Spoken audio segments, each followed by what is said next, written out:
Chapter 152. After using the silver lotus to block the only entrance and exit of the mine, Wuxia walked slowly and came next to Wei Xiaoxiao.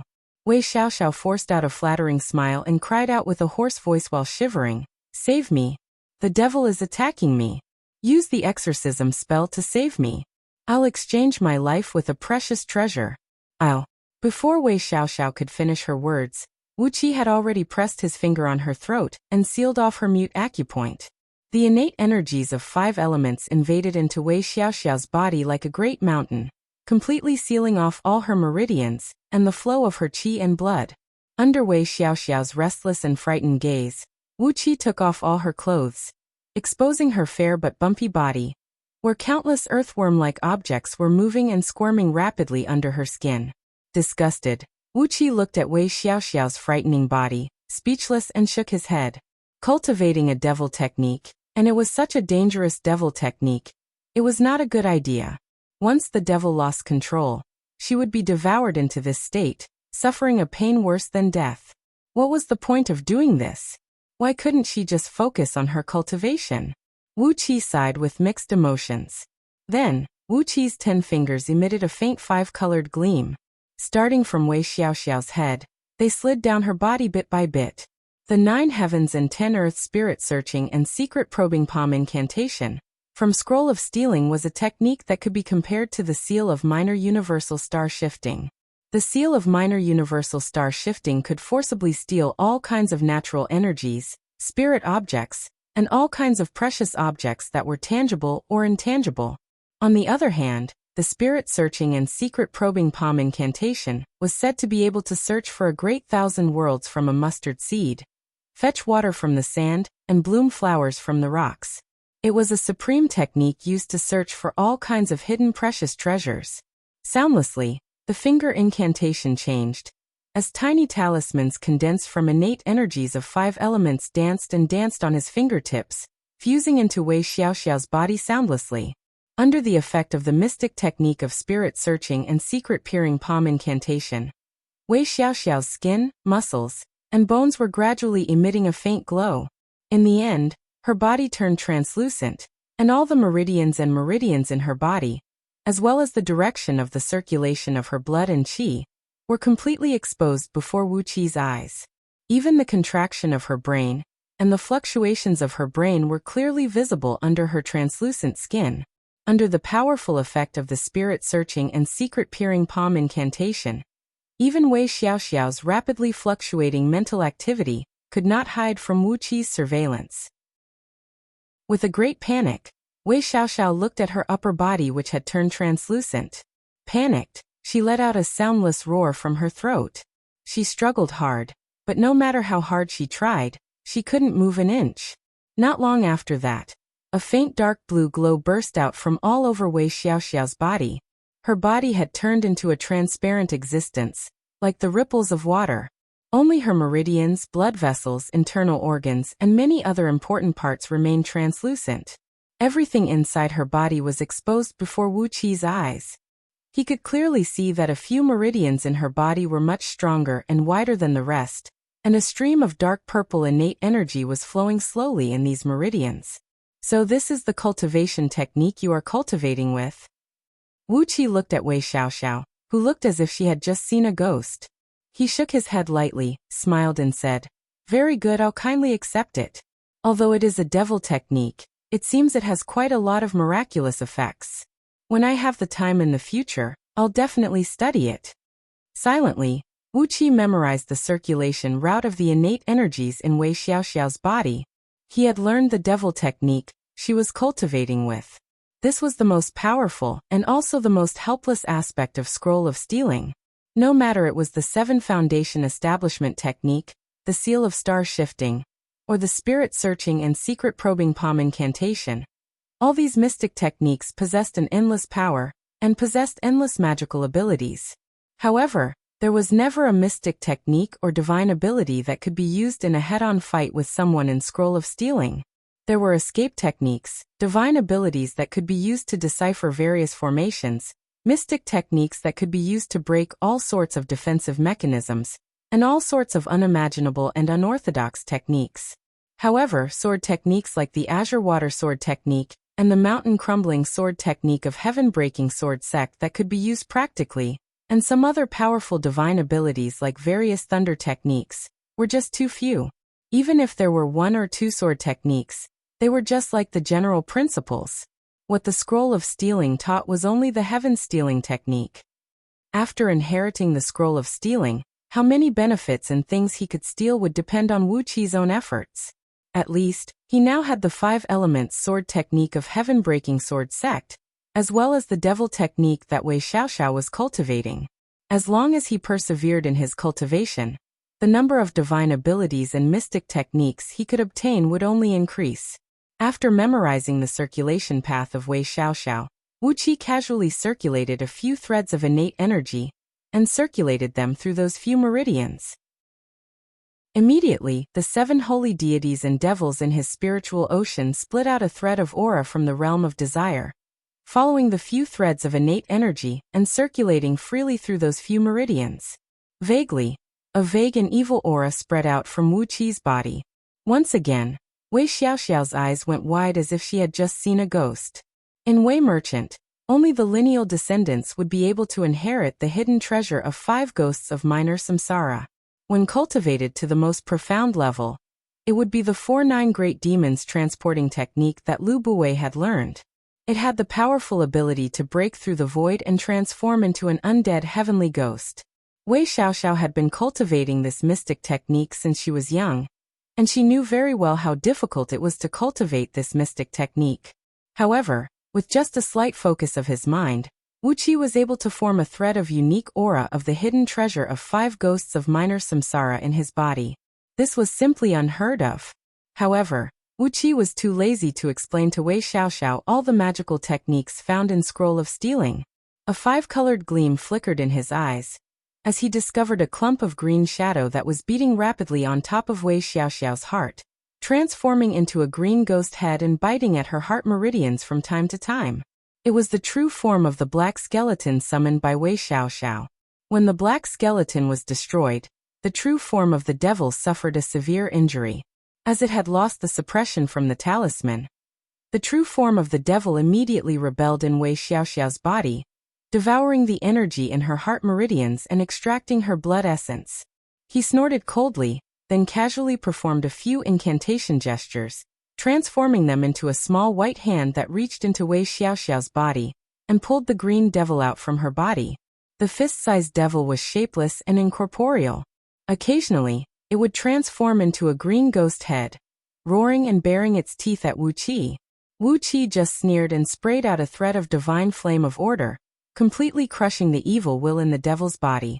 It was the pure fiend energy from the heavenly fiend realm that had condensed into the body of the devil.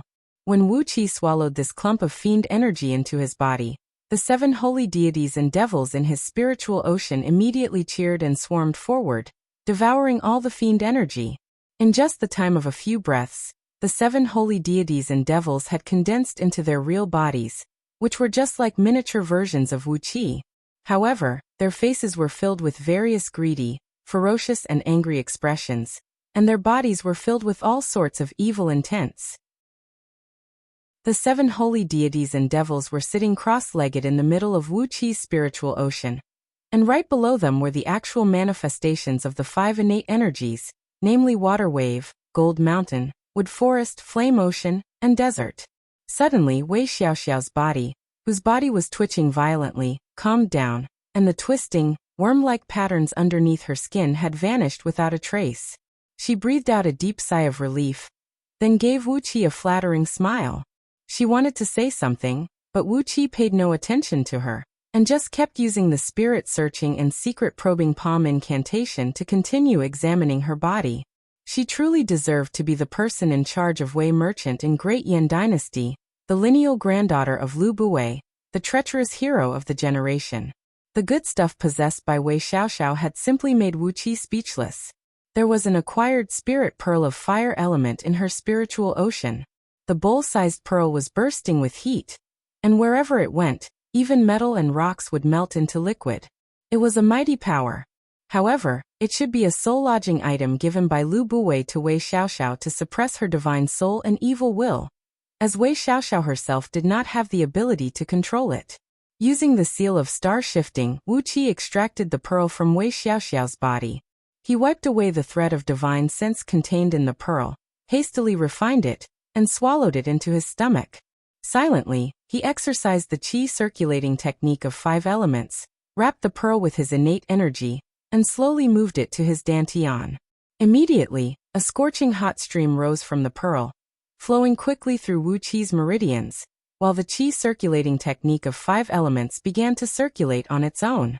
Wu Qi was overjoyed. With this pearl as a disguise, no one would doubt that he could raise the qi circulating technique of 5 elements to the peak stage of Xiantian realm in a short period of time. A spirit pearl condensed from acquired energies was a rare and precious treasure. Although it could not change one's physique like an innate spirit item, it did have the function of increasing the speed of one's cultivation. Together with the few Jin Dan he obtained today, if he could beg Princess Zhonglu to protect him as a disguise, it would be reasonable for him to raise the realm of Jin Dan realm in a short period of time. It was nothing more than relying on an external force to form his gold core, which would cause his foundation to be unstable. But why would Wu Qi care about that? Apart from this acquired spirit fire pearl, there were also 2 flying swords of lower tier magical treasure level, and a coin of lower tier magical treasure level. The coin could be wielded to forcibly take away the flying swords and magical treasures of others. It had a unique function and was very rare. Apart from that, there was also a gold ingot of lower tier magical treasure level. This gold ingot could be thrown out to hit someone, and its weight was approximately 50,000 kilograms. If any ordinary human immortal of Jin Dan realm was hit by it, he would have his bones broken and his tendons torn. Apart from all these defensive magical treasures and spirit pearls, the most important thing was inside Wei Xiaoxiao's dantian, where a tiny fist-sized wooden figure was intertwined with a thread of her innate blood essence. The wooden figure did not have a face, but was roughly carved into the shape of a human. Its body was shrouded with countless mysterious runes, and vaguely, it was swallowing Wei Xiaoxiao's blood essence and energy essence, producing a very mysterious state of resonance and coexistence with her body. On top of that, Wu Qi could sense that Wei Xiaoxiao's soul had formed some sort of mysterious connection with the wooden figure. Vaguely, the aura of the wooden figure had even suppressed the ripple of Wei Xiaoxiao's soul. Wu Qi breathed out a deep sigh, then carefully executed the seal of minor universal star shifting, cutting off all the connection between the wooden figure and Wei Xiaoxiao's blood essence and soul. After that, he took it out from Wei Xiaoxiao's body, and without hesitation, he forced out a few drops of his prime blood essence and dripped them onto the wooden figure. Immediately, the wooden figure transformed into a clump of green shadow and fused into Wu Qi's body, settling down inside his dantian. Immediately, Wu Qi felt that there was an additional layer of thick and heavy barrier between him and the outside world. The barrier did not stop him from absorbing the natural spirits, but he had a feeling that he was now shrouded in a thick and heavy defensive barrier. No matter it was his fleshly body or his soul, both had an additional layer of protection. Soul replacement puppet. Looking at Wei Xiaoxiao, whose face was filled with despair, Wu Qi shook his head, sighed and said, "What an extravagant Wei merchant! What an extravagant old Mr. Lu Buwei. You've already wasted a soul replacement puppet, and now, you're being given another one to protect yourself." Upon hearing the name Lu Buwei, Wei Xiaoxiao's body trembled instantly, and her face turned dark purple due to fear. She stared at Wu Qi in despair, and her body began to tremble uncontrollably. Wu Qi twitched his lips, turned to Wei Xiaoxiao and said helplessly, "That's right. You're Lu Buwei's biological granddaughter, aren't you? He is a very amazing old man, but as for you, I can't tell which part of you looks like his granddaughter." After a brief moment of pondering, Wu Qi smiled and said, "Thank you for giving me these treasures. In order to repay you, I'll spare a thread of your soul for reincarnation." The sword of greedy wolf let out a clear whistle as it thrust forward, cutting Wei Xiaoxiao's neck into 2. Casually, he pulled off the storage ring from Wei Xiaoxiao's finger, then slowly rose to his feet. Chapter 153. Apart from the treasures carried by Wei Xiaoxiao, Wuqi found a total of 17 pieces of lower-grade magical treasures, over 230 pieces of upper-grade, middle-grade and lower-grade magical items, 578 talismans of various colors, over 2,000 pieces of energy stones, over 200 bottles of poisons, knockout drugs and aphrodisiacs, and over 300 bottles of medicines for internal and external injuries. However, he did not find even one medicinal pill that could restore his innate energy, as all of them had been consumed by these cultivators who had been working hard to excavate the iron wall. Looking at the surrounding iron wall, which was now riddled with holes and hollows, Wuqi casually recalled the silver lotus, shrunk it to the size of a fist, then focused all his strength and smashed it onto the iron wall. The silver lotus sunk deeply into the iron wall. After that, Wuqi cast an incantation gesture, causing the silver lotus to suddenly expand to over 100 feet in circumference. In the next moment, a large piece of iron wall collapsed with a loud rumble, and was crushed into powder by the rapidly spinning lotus petal-shaped halo. At least 300 pieces of spatial breaching spirit gold flew out from the shattered iron wall. Wuqi let out a loud laugh, then repeated the same action. It was indeed very convenient to have an innate treasure of spirit item level with him. On top of that, the silver lotus itself was condensed from the purest gold element energies, which made it many times stronger and sharper than the iron wall. As if he had gone mad, Wuqi forcibly expanded the original 1,000 feet circumference pit to 2,000 feet, and revealed about 2,000 to 3,000 pieces of spatial breaching spirit gold. After piling all these spatial breaching spirit gold into a small hill, and piling up all kinds of crystal cores condensed from the accompanying gold element energies into a small hill that was at least 10 times bigger than the previous one, Wuqi gave his achievement a careful look, then nodded his head satisfyingly. He tidied up the place for a while, then put all the most valuable magical treasures, medicinal pills, and talismans into Wei Xiaoxiao's supreme-grade storage ring, then hung it on his wrist with a thread of ice silk. After that, Wuqi frowned and took out a flying sword of lower-grade magical item level, and a few explosive talismans. After slaughtering so many people, I can't come out unscathed. Letting out a long sigh, Wuqi resigned himself to his fate. He grabbed the flying sword and fiercely stabbed a few times at the thick, non-fatal parts of his body. The sword pierced through his body. Then he detonated a few explosive flame talismans, causing his body to be covered in black and white patches. He looked as pathetic as one could imagine. Flying swords and talismans slashed and drew on the surrounding iron walls, chopping the corpses on the ground into pieces. After that, Wuqi fabricated a scene where he had gone through a tough battle, and finally succeeded by luck. Only then did he let out a heavy sigh and said, "I'm slightly injured. It's best if it's a serious injury. Not only will it be more reasonable, it will also be more meritorious. If it wasn't for this mine, I wouldn't have bothered to waste so much effort." This was the iron mine in Lu Qingfeng's territory, where the spatial breaching spirit gold had been excavated, and its value was simply immeasurable. Logically speaking, such a strategic resource would definitely belong to Great Yin Dynasty. However, Wuqi wanted to shatter this logic, allowing Lu Qingfeng to continue managing this mine. The spatial breaching spirit gold represented an endless source of wealth, an endless supply of energy stones, spirit pills, talismans, and magical items. Wuqi had no idea how long he would have to stay in Great Yin Dynasty before he could leave. However, as long as he stayed in Great Yin Dynasty, he would never be able to live without power and wealth.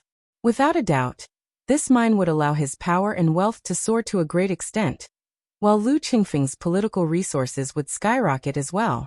This was beneficial to both of them. Therefore, he had to have this mine in his hands no matter what. Wuqi breathed out a long sigh and looked at the wounds on his body. He felt that these injuries were not enough to move anyone. He pondered for a while, then pulled out a large blade of fire element and began hacking at his body, leaving dozens of scorched wounds on his body. Wuqi grimaced in pain, stomped his feet and cursed.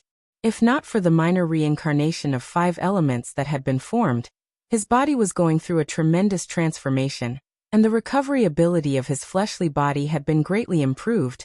He would never choose such a method that brought suffering upon himself.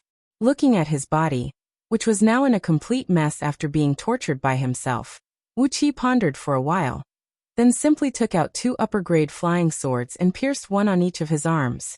Then he casually swung his arms and legs, and when he found out that it did not affect his body at all, he twisted his body, transformed into a clump of yellow mist, and plunged into the ground.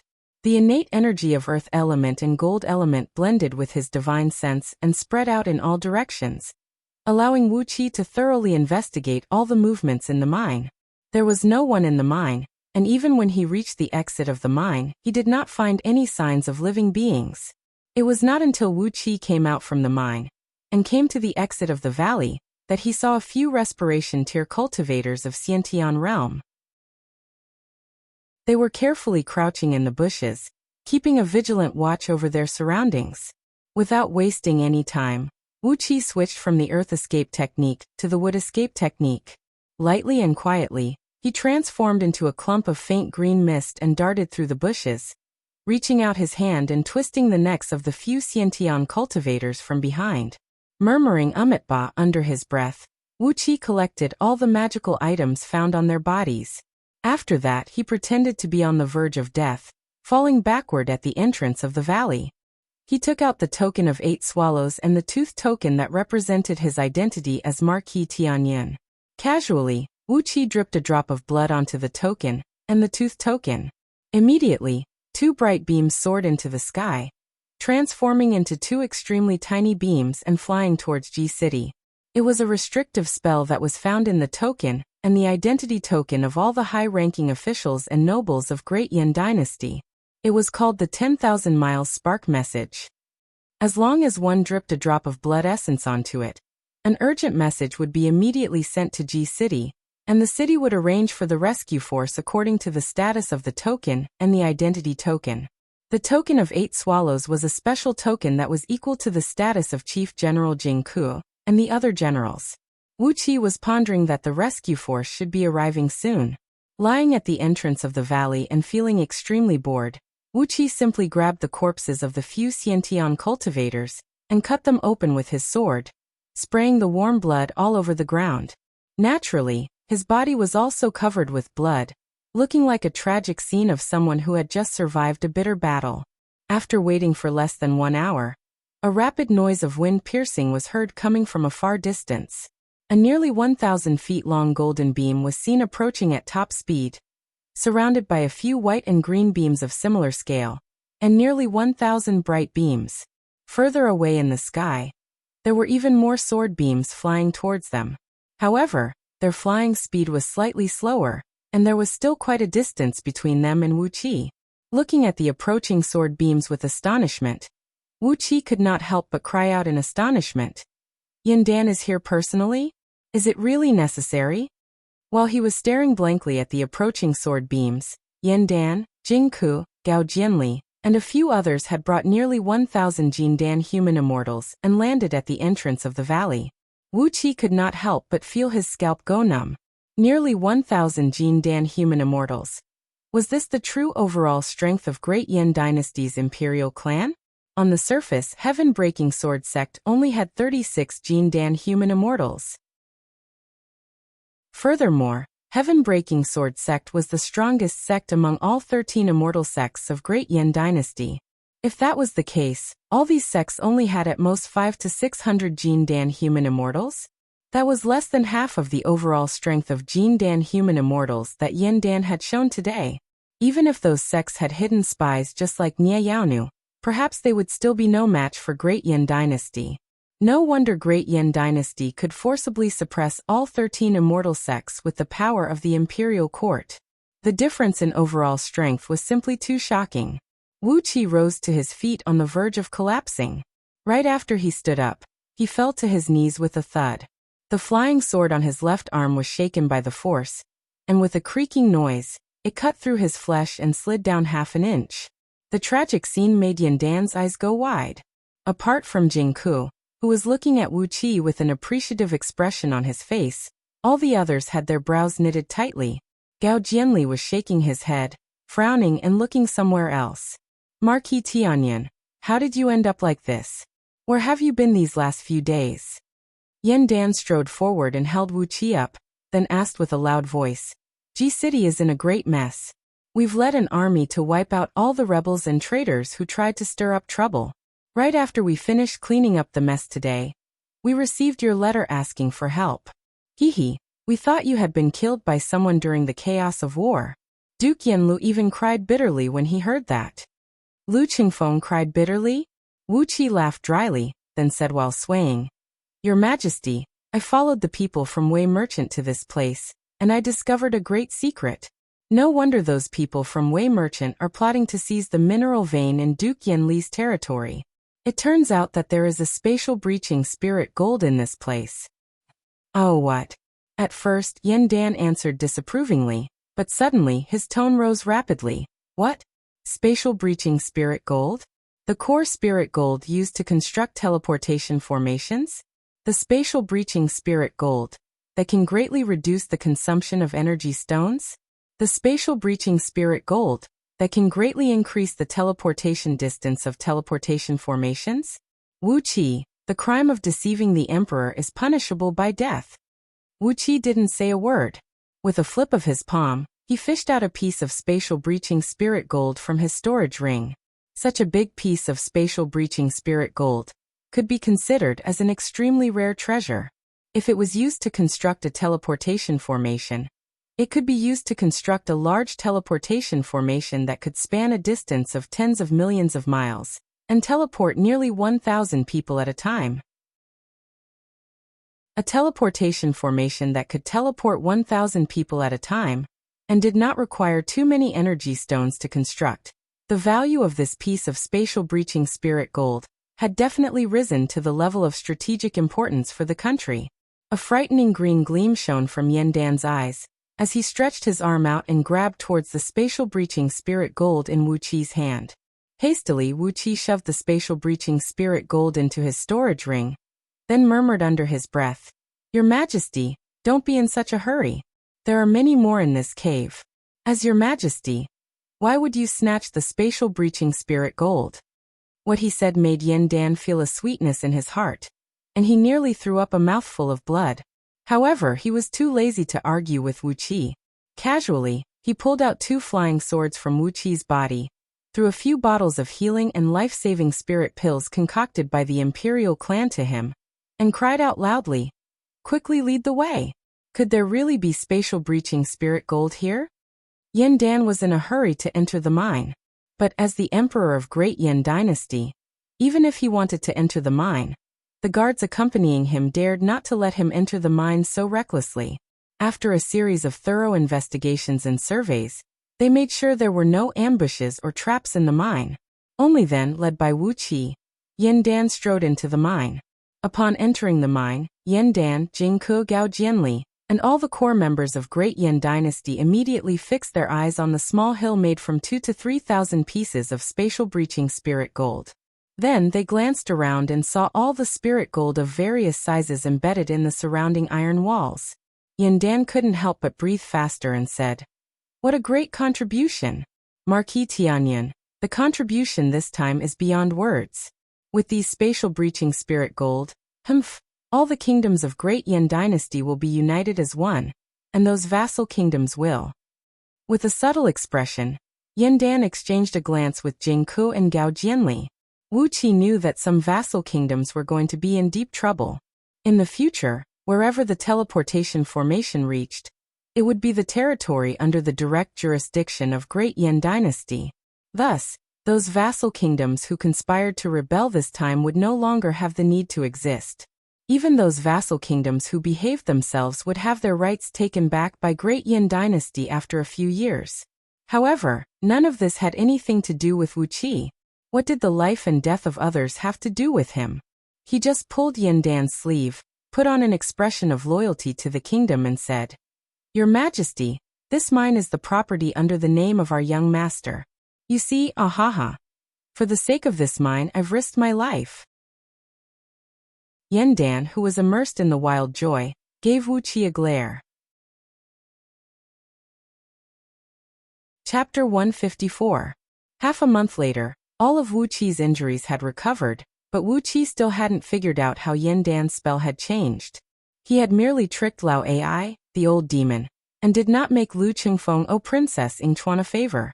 After that, he made a fool out of Wei Xiaoxiao by turning the tables on the men she sent to ambush him, and capturing some of them alive. Then there was this sudden storm-like purge. It was a true purge, and the cruelty of it shocked even Wuqi. When he came back from the mine, Lu Qingfeng, who was overjoyed, told him what happened in the mine during the few days. Wuqi could not help but shake his head, deeply touched by the cruelty of the imperial clan. Among the 100 sects of Great Yen, 7 of them had their clan leaders beheaded, while several tens of thousands of their clan members were punished.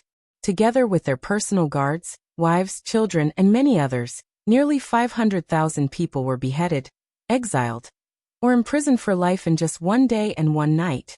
Their situation was so miserable that it made all the clan leaders from other sects look at them from the corner of their eyes. All of them were trembling with fear, and cold sweat was streaming down their backs. However, the name of 100 great sects of Great Yen Dynasty still existed. In recent years, Yen Dan had given birth to some more sons, and from them he selected 7 sons with outstanding talents and abilities to inherit the name of these few sections. Apart from the fact that there were fewer members of the imperial clan, the name of 100 sects of Great Yen Dynasty had not changed at all.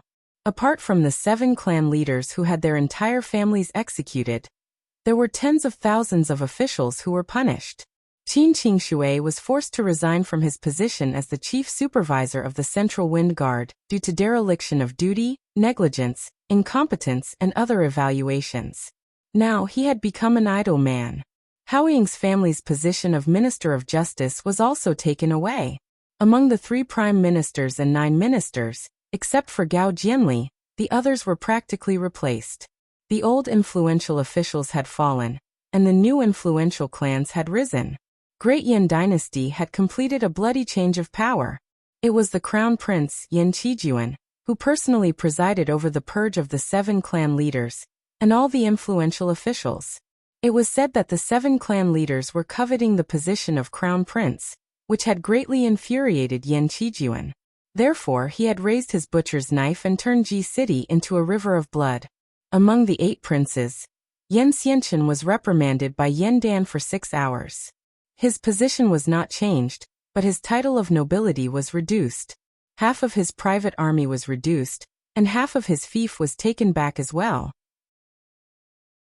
What puzzled Wuqi was that Yen Dan did not touch Lao Ai in Yen Xianchen's mansion, and he had never heard anything related to Lao Ai. He had no idea how Yen Dan was planning this. Apart from these unfortunate influential officials, a couple dozens of clubs belonging to various vassal kingdoms in Great Yen Dynasty were massacred by the Blood Swallow army. Many common people were involved in the massacre, and their entire families were killed as well. Half of the martial clubs and guilds in the mighty Martial Avenue were related to many influential officials who had committed crimes. The Blood Swallow Army and City Defense Army had besieged many martial clubs in the mighty Martial Avenue, and the battle lasted for 3 days and 3 nights. Several thousand martial clubs of various sizes were wiped out, and half of the mighty Martial Avenue was razed to the ground. Meanwhile, the main force of Great Yen Dynasty, led by Yu Yi and some other military officers, had set out to attack those rebellious vassal kingdoms. This was going to be a war that would last for a long time, as the territory of Great Yen Dynasty was too vast. Even with the help of other vassal kingdoms that were loyal to Great Yen Dynasty, this war would not end in a short period of time. Regarding all the above, the official explanation of Great Yen Dynasty was that Wu Qi, Marquis of Tianyan, had cooperated with the Swallow Army, Scouting Office, and Blood Swallow Army to thoroughly investigate the rebellion in the vassal kingdoms, and the assassination of Yen Buji, Duke of Yanle. Under the careful planning of Wu Qi, he had risked his life and personally arrived at the scene, drawing out the mastermind of the rebellion, Wei Merchant, and slaughtering all the traitors and traitors, bringing peace back to Great Yen Dynasty. That was the official explanation. As for Wu Qi himself, he still had no idea how the Swallow Army, Scouting Office, and Blood Swallow Army investigated the case, and the credit was given to him. His fief had increased from 130 cities in the south of Huaiyang to 300 cities, which was an increase of more than half. But at the same time, the number of his enemies had increased abruptly. At least, from all the vassal kingdoms, the number of people who wanted to kill him was now at least 1 million. Putting on a bitter face, Wuqi complained to Lu Chengfeng, feeling that he was really innocent. Yan Dan had asked him to cooperate with Jing Ku and Gao Jianli in investigating the case of Yan Buji's assassination. Yet he hadn't done any investigation yet, and how did such a world-shaking result come out? On top of that, all the credit had been given to him. He felt that he had once again become the bait for Yan Dan, and he had no idea who he was trying to lure out. It was a bad feeling, an extremely bad feeling. Therefore, after making sure that Yan Dan had handed over the spatial breaching spirit gold mine to Lu Chengfeng, Wuqi hastily urged Lu Chengfeng to set off, getting ready to carry out the plan which they had been preparing for a long time. He wanted Tai clan to break away from the Lu kingdom and form their own power, while Tai clan, the Lu kingdom, and the Lishan kingdom would divide the Gaoling kingdom among themselves. At the same time, Wuqi was going to Meng Mountains, looking for a secluded energy vein with verdant hills and clear waters, where he could build an immortal's cave that was as cunning as a rabbit with 3 burrows. While Lu Chengfeng was preparing everything, and also summoned Princess Ying Chuan and the emissary of the Lishan kingdom, Wuqi brought some men, and hurried to Garden of Zhongli. During the battle at the city gate, Princess Zhongli was severely wounded, especially when she was struck by the dark skeleton transformed from the fiend, which caused her to suffer a severe injury. After being busy for so many days, Wuqi had to pay her a visit. However, it seemed that Princess Zhongli was severely wounded, and had been in a secluded cultivation. Wearing a long face, Baizhuer and Baizhuer had stopped Wuqi a few times. Left with no other choice, Wuqi asked Baizhuer and Baizhuer to pay his respects to Princess Zhongli, and only then did he return to Duke Yanli's mansion. On the night before he set off, Wuqi had secretly crafted 3 small minor universal teleportation formation discs, which could carry up to 10 people at most. He placed them at the bottom of the lake in the backyard of Duke Yanli's mansion, at the sewer outside the mansion, and at a remote residential house in Ji City. The owner of this residential house was a spy from a vassal kingdom who had participated in the rebellion, and had been hiding in Ji City, and his entire family was executed. After that, the house was taken over by Great Yan Dynasty, and was quickly auctioned off by the government. With no effort, Wuqi bought the house, then placed a teleportation formation discs in the dry well located in the backyard of the house. After all the preparations were done, early next morning, Wuqi and his company arrived at the imperial palace of Great Yan Dynasty. Wuqi, Lu Chengfeng, Luo Kedi, Ma Liang, Meng Xiaobai, Zhang Hu, and a few other trusted personal guards, together with Princess Ying Chuan and her attendants, and the emissary of Lishan Kingdom who was beaming with joy, came to a barbican located at the southwest of the imperial palace. The so-called barbican was actually a city within a city. It was located at the edge of the imperial city, a square-shaped city that measured about 1,000 feet in both width and length, surrounded by a high wall. The entire wall was made of metal, and countless powerful defensive formations were engraved on it. There were also at least 10 human immortals of Jin Dan Kingdom guarding this place all year round. There were nearly 100 towering watchtowers and watchtowers, as well as several thousand ballistae and MO machines, which had completely sealed off this place. These were just the defensive forces on the surface. Standing at the entrance of the barbican, Wuqi could sense an extremely powerful energy reaction coming from underneath the barbican. He reckoned there was a self-destruct formation underneath, and it was stacked with a huge amount of fire element energy stones. Once the defensive formation on the perimeter was breached, the formation would be activated. Unless it was in existence with the cultivation base of Heaven Immortal, he or she would be blasted into nothingness. The ground of the barbican was built with a large number of smooth jade slabs, and on top of it was a complicated formation, measuring several hundred feet in diameter. A couple dozens of jade slabs, the size of a water tank, were hovering above the formation. Each of these jade slabs was engraved with complicated lines of formation, and a large amount of energy stones were inlaid on them, glinting with a dazzling light. as Lu Chengfeng was using the teleportation formation of Great Yin Dynasty to travel to the Lu Kingdom under the guise of Swordsmanship Mansion. All the energy stones were paid by the national treasury of Great Yin Dynasty. If not, the cost of teleporting over 1,000 people to the Lu Kingdom would be more than enough to bankrupt the entire Lu Kingdom, or empty all of Lu Chengfeng's current wealth.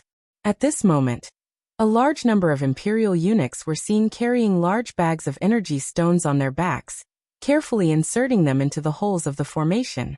There were also a few human immortals of Jindan Kingdom inspecting around the formation, and from time to time, performing incantation gestures to check the stability of the formation. While Wuqi was watching these imperial eunuchs, Princess Yingchuan had already come next to Wuqi, bringing along a fragrant breeze. She gently held his left arm with both of her hands. With an ambiguous blush on her face, Princess Yingchuan giggled and said, "Marquis Tianyan, you are truly an amazing man. The entire Great Yin Dynasty is in a mess because of you? What is going on here? Too many people have been killed in the past few days. The entire Ji city is filled with the smell of blood." Wu Qi turned his head and looked at Princess Yingchuan. Suddenly he laughed and said, "Could it be that Princess doesn't know the details?" Princess Yingchuan gazed at Wu Qi with a hidden bitterness in her eyes, sighed and said, "Yingchuan is just the daughter of the Lu Kingdom's monarch. In Ji city, what is she worth?" Wu Qi gazed deeply at Yingchuan, spread his arms, smiled bitterly and said, "Actually, apart from the incident of Shi Martial Club, where I received a report saying that Shi Tianma was related to the assassination of Duke Buji, and that's why I went there to investigate it. As for the rest, Wu Qi really has no idea. Wu Qi is just a spear, used by His Majesty and Gao Jianli to scare people. In fact, Wu Qi has no idea what exactly happened this time." Her eyes flickered. Then Princess Yingchuan continued with a soft voice, "That day, His Majesty suddenly brought a group of people to Wei Merchant. When they met, Wei Merchant immediately activated the formation and besieged His Majesty. Could it be that even Marquis Tianyan doesn't know about this? Why did His Majesty go to Wei Merchant?" "Why?" Wu Qi interrupted Princess Yingchuan. Without batting an eyelid, he retracted his arm, chuckled and said, "Aunt Yingchuan, Wu Qi and Lu Suifeng, Marquis Lu, are the best of friends." He took a few steps back and no longer paid any attention to Princess Yingchuan, who was trying to flirt with him. He could vaguely sense the shadow of Lao Ai behind Princess Yingchuan's back. Perhaps, this scoundrel had realized that something had gone out of his control, and was trying to find the answer from Wu Qi. It seemed like Wu Qi's surprise attack on Shi Martial Club had given Lao Ai a great shock. However, Wu Qi himself was puzzled. He had no idea what Yan Dan, Gao Jianli and the others knew, and what they had done. So what could he say? It seemed like he could only continue to be puzzled. Suddenly, the formation burst into a dazzling glow, and a crystal-clear cry was heard coming from the 12 jade slabs placed in the middle of the formation. A Jindan human immortal shouted, "It's done! Everyone, you can teleport now." Chapter 155. The light of the teleportation formation gradually dimmed. The scene in front of Wu Qi and his company changed, and they found themselves in another place. They were surrounded by tall walls, similar to the teleportation formation in the southwest corner of the Imperial Palace of Ji City. However, the defensive strength was at least 100 times weaker. There were only a few dozen cultivators of Xiantian realm patrolling around the teleportation formation. It was a totally different scene compared to the 10 human immortal assistants of Great Yin Imperial Palace, Jin Dan. Wu Qi and his company walked out of the teleportation formation. The formation blinked again, as more people were teleported over one after another. A group of men and women clad in luxurious outfits greeted them. Even though they were still far away from them, they were still shouting, "Welcome to Lu Kingdom, Duke Yanlu, Swaguozheng, and welcome to Great Yin Dynasty, Marquis of Tianyan." Countless imperial servants and palace maids were kneeling on the ground from far away, kowtowing and greeting without raising their heads. Only a couple dozens of men and women were led by Tai Yuewu, who was beaming with joy. Chengfeng. Tai Yuewu tilted her head up, and smilingly looked at Lu Chengfeng, who was walking at the front of the group.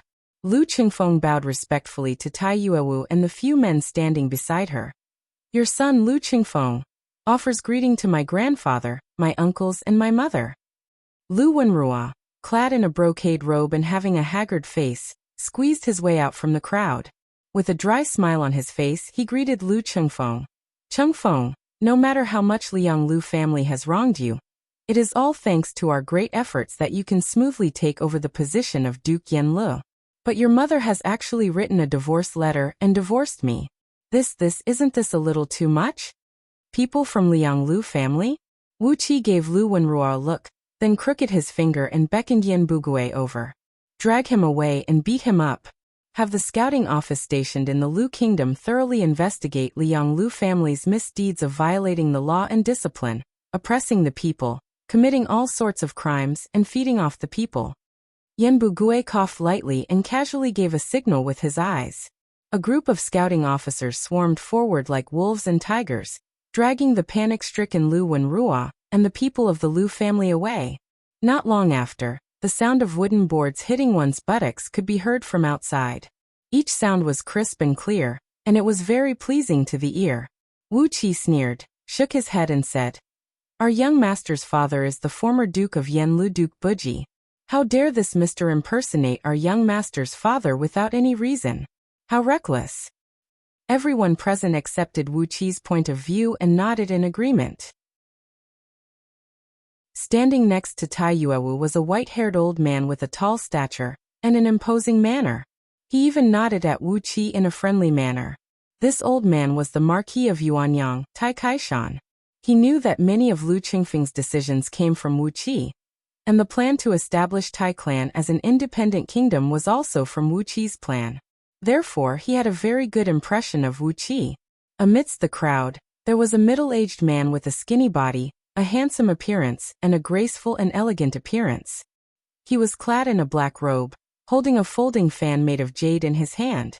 After Lu Qingfeng and his mother's family had finished greeting each other, he quickly took a few steps forward, bowed deeply to Lu Qingfeng and Wu Qi and said, Lu Wuyo offers greeting to Duke Yanlu, Duke Qingfeng and Marquis Tianyun, Marquis Wu Qi. Hastily, Lu Qingfeng took a step forward and helped Lu Wuyo to his feet. He smiled faintly and said, There is no need to be overly courteous, Your Majesty. I believe Your Majesty and my grandfather have already come to a decision regarding the purpose of my visit. This is the emissary of Lishan Kingdom, Gao Sheng, the youngest brother of the king of Lishan Kingdom. Now that the three parties have met, let's seize the time and get everything done. Do not give the Gaoling Kingdom any time to react. Lu Wuyo, Tai Kaishan, and Gao Sheng answered together. An unconcealable excitement could be seen flashing in their eyes. The Gaoling Kingdom could be considered as a powerful kingdom in the western border region, with a vast territory. Once the Gaoling Kingdom was divided among three families, each of them would get a lot of benefits. With such a good thing happening, they had to speed up their work, dismembering the Gaoling Kingdom as soon as possible. Otherwise, the longer the delay, the more problems would arise, and the more the outsiders would interfere. There wasn't even a banquet as usual. Under the leadership of Lu Qingfeng, the three parties met, and immediately began to mobilize their forces, launching all kinds of plans to take down the Gaoling Kingdom. Before this, Wu Qi had analyzed all the aspects that should be paid attention to for Lu Qingfeng. Now, when Lu Qingfeng mobilized all the forces, he really had the demeanor of a great general. As the saying goes, devise a plan in the dark, and decide the victory from 1,000 miles away. It was nothing more than this. On the other hand, Wu Qi didn't participate in this operation, which would allow Lu Qingfeng to show off his skills and gain some political credit. Together with Meng Xiaobai and the men of Meng Village, he brought along a huge amount of money, resources, and weapons, forming a long convoy. Under the protection of several thousand elite soldiers of the Lu Kingdom, he headed straight for Little Meng City.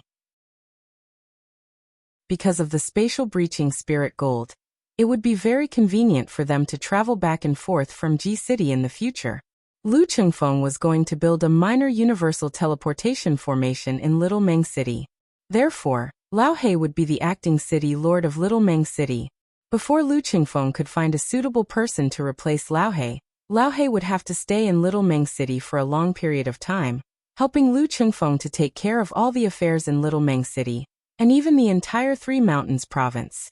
Just like the agreement between Lu Chengfeng, Tai Yuewu, and Princess Ying Chuan, the entire Three Mountains province would become Lu Chengfeng's private property, and all the taxes collected from it would go into Lu Chengfeng's personal pocket. After traveling day and night, half a month later, the convoy arrived at Little Meng City without a hitch. Meng Xiaobai and his men, whose cultivation base and knowledge had both skyrocketed, had returned to Meng Village. This had caused a great sensation in Meng Village. The investment of a huge amount of money, resources, and armaments had made all the elders of Meng Village dance with joy, unable to say a single word. According to Wu Qi's plan, Meng Village would be transformed from a village with a weak defense into a fortress with a very powerful combative force. With Meng Fortress as the core, in the future, several dozens of new villages would be built in the depth of Meng Mountains, and more armies would be stationed there. Wu Qi had taken Meng Mountains as his and Lu Chengfeng's private land. No matter it was the energy stones, ores, herbs, skins, and other rare treasures found in the mountains, they would all turn into an endless source of wealth, providing for himself and Lu Chengfeng's cultivation. In this plan, they needed a huge amount of population to supply the future Meng Fortress and the many newly built villages. Lu Chengfeng was devising a strategy to dismember the Gaoling Kingdom. Once the three powers had annexed the Gaoling Kingdom, a large number of common people would be forced to migrate to the Three Mountains province, becoming the residents of the Three Mountains province. They would then supply the Meng Fortress and those villages, contributing to the development of Meng Mountains. Wu Qi had made up his mind to bite off a big piece of fat meat from the rich and fertile Meng Mountains. After handing over the important task of building Meng Fortress to the experienced and steady Lao He and a group of elders of Meng Village, Wu Qi casually gave them some instructions. Then he entered Meng Mountains alone. He refused to follow them, and instead told them that he was going to Meng Mountains to seek a breakthrough, as he had vaguely found an opportunity to form the Jin Dan. Under Wu Qi's insistence, he finally got rid of all the people and entered Meng Mountains alone. After walking several tens of miles along a small path that led into the mountains from the side of Meng Village, there was no other path in front of him. Everywhere he could see was a primeval forest that towered into the clouds. All sorts of rare and strange birds and beasts were seen flying back and forth, and a very dense and wild aura was blowing at his face. Standing on the treetop of a huge tree that stood nearly 1,000 feet tall, Wu Qi threw his glance into the distance. About 1,000 miles away, he saw a group of mountains hidden amidst the forest. Concentrating his energy in his eyes, he looked into the distance, and he could see some faint clouds gathering in the sky above the mountain range. It should be an unusual phenomenon caused by the natural energies rising from the underground energy veins. Taking a deep breath, Wu Qi exercised his movement skill and sprinted toward the mountain range, which was filled with a very dense fragrance and a strange fishy smell of soil. An immortal's cave was not enough for him. In Wu Qi's opinion, if he wanted to be truly safe, he would need at least 10 immortals' caves within the circumference of 100,000 miles in Meng Mountains. Regardless of whether he would need them in the future or not, it would be better for him or the people around him to prepare some backup plans. The mountain breeze was blowing from the opposite direction. Wu Qi did not ride on his flying sword. Instead, he just exercised his movement skill and glided forward. 10 false cores were constantly absorbing and unleashing innate energies of 5 elements. His body was shrouded in a 5-colored gleam, and he was sprinting toward the mountain range at the speed of a speeding horse. There were no powerful demon beasts in this mountain range, only some wild and ferocious birds and beasts with extremely strong bodies. However, it was fine if these birds and beasts did not come and provoke him, but once they showed any signs of attacking him, the sword of greedy wolf would immediately transform into a large sheet of water wave and sweep out, shredding these birds and beasts into powder. A huge amount of blood essence would be absorbed into the sword, gradually nourishing it and improving its quality. After sprinting for over 4 hours, Wu Qi had finally arrived at the foot of the mountain range. It was a small mountain range with a circumference of several hundred miles, and there were nearly 1,000 mountains of different sizes. A strange gleam flickered in Wu Qi's eyes, as he could clearly see the movement of the natural energies from the underground energy veins underneath the mountain range. He nodded his head satisfyingly, then sprinted straight into a canyon located right in the middle of the mountain range.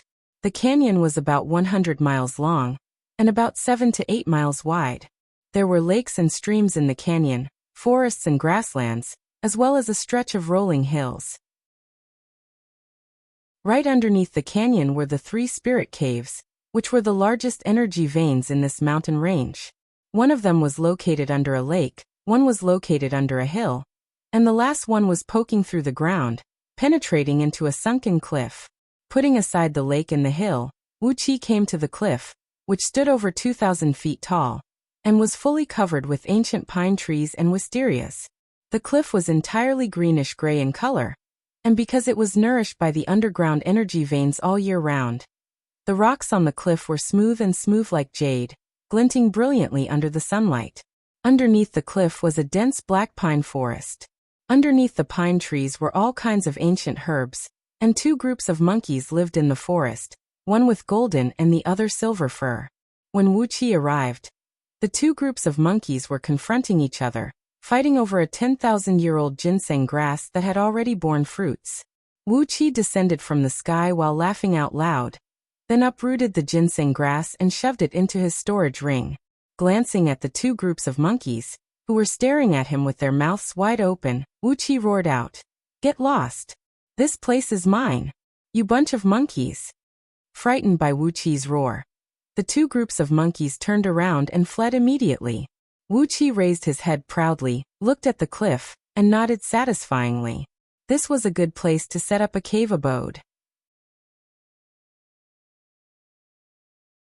Chapter 156.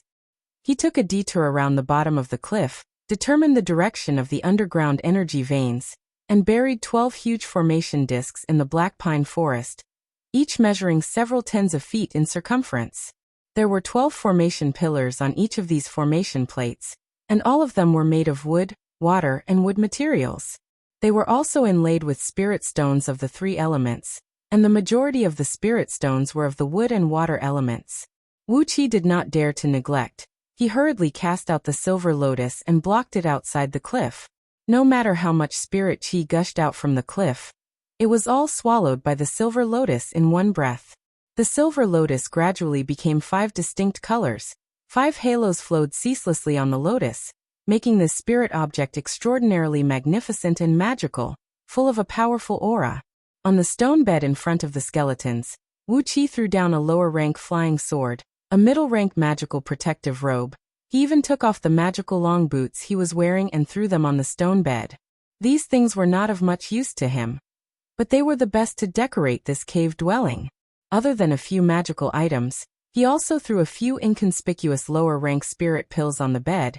He deliberately pulled out most of the corks of the spirit pills. This way it would not take long for the spirit pills to completely evaporate. Even a Daluo golden immortal would not be able to figure out what was in the bottle. Looking at the turbulent giant river that was also rolling from the east to the west, Wuxia stopped the impulse to move forward. After settling everything, Wuxia carefully took out 2 dark green bodies from his storage ring in the last cave abode named Underhand Mansion. Their bodies were stiff, but showed no signs of decay or deterioration. He arranged the formation discs into 2 concentric circles, with 3 on the inside and 9 on the outside. Then he guided a part of the underground energies and injected them into the discs. Carefully, he performed a few hand incantations and triggered the illusory sky-bewildering formation of 7 emotions and 6 desires carved on the discs. The space around them twisted slightly, and the light in the black pine forest dimmed by an insignificant amount. If Wuxia hadn't been paying attention to his surroundings, he probably wouldn't have noticed the change in the lighting. Unknowingly, Wuxia had constructed over 20 secret palaces in the vast Meng Mountains, and over 30 backup wilderness teleportation formations. In the process of arranging these cave residences, Wuxia had also collected countless medicinal herbs and rare minerals in the forest. He had recorded the locations of hundreds of rare mineral veins, their approximate storage, and the quality of their products. These 2 corpses were none other than the corpses of Shi Tianma and his son. That day, Meng Xiaobai and his men pretended to leave the city to bury them, but in the end, they were sent back to Wuxia. During this period of time, Wuxia was in a hurry and had no time to absorb them. But now Wuxia smiled. More than 300 miles away from the Great River, he found a high peak in a mountain range where he could overlook the Great River, and opened his last secret residence there. For this secret residence he had used up all the formation discs and more than 90% of the energy stones he had, using them to construct several hundred interlocking formations. Only Wuxia, who possessed the Scroll of Stealing, could construct such a formation. If it were any other cultivator, just the conflict of these formations would be enough to blow the entire mountain up into the sky. After he finished constructing the first secret residence, Wuxia had also deployed countless misleading formations and traps nearby. Only then did he leave this nameless valley and go deep into Meng Mountains. Along the way, he kept searching for the places where energy veins gathered, or the barren hills and treacherous rivers. Carefully, he opened up one secret residence after another, which he could use as an escape route. Because of his current cultivation base, in just one short month, he had already gone over 100,000 miles into Meng Mountains. A faint mist began to rise from the ground, and a chilly breeze rose from the ground in the black pine forest, bringing with it the faint moaning, and flirting sounds of young girls, which slowly drifted back and forth in the forest, spreading the mist in all directions. Very soon, the black pine forest was shrouded in a very faint mist. The mist was no different from the morning mist that naturally formed in the natural world. Once the sun appeared, it would shrink back to the ground, and no one could see anything unusual about it. Breathing out a satisfied sigh, Wuxia took out the sword of Greedy Wolf, unleashing a sword beam and hacking at the cliff wall, carving out a total of 3 deep pits, each measuring several tens of feet in circumference. After that, he buried the other 12 formation discs into these pits, then filled them up with rocks and crushed rocks. Finally, he sprayed out a stream of flame and burned all the rocks into one. After that, he performed the incantation gesture and activated the illusory sky-bewildering formation in the cliff. Immediately, a very faint mist sprayed out from the cliff wall, merging with the water vapor in the black pine forest. The shadowy figure who inherited Wuxia's Scroll of Stealing had taught Wuxia all sorts of secret palaces, which were simply unimaginable.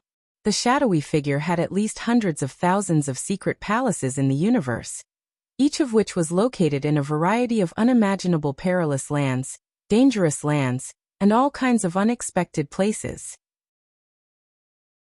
Each of these secret palaces had powerful restrictive spells that were 1,000,000 times more powerful than this little cave abode, as well as all kinds of life-saving measures, as well as countless spirit pills, miraculous medicines, and escape tools. Rock after rock was hacked into pieces by the sword beam. Wuxia stored all the rock he mined into his storage ring, then brought them far away from the forest. After that, he exercised a mystic technique and hacked them into pieces, then threw them far away. All the rock had been cleaned thoroughly, leaving no trace behind. In the stone chamber at the back was a stone bed. Wuxia threw a hassock made of coarse grass he bought from G City onto the stone bed. On top of the hassock, Wuxia carefully placed the skeleton of a cultivator with the cultivation base of embryonic breath tier.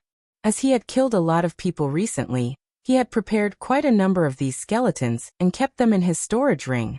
Now was the time to put them to good use.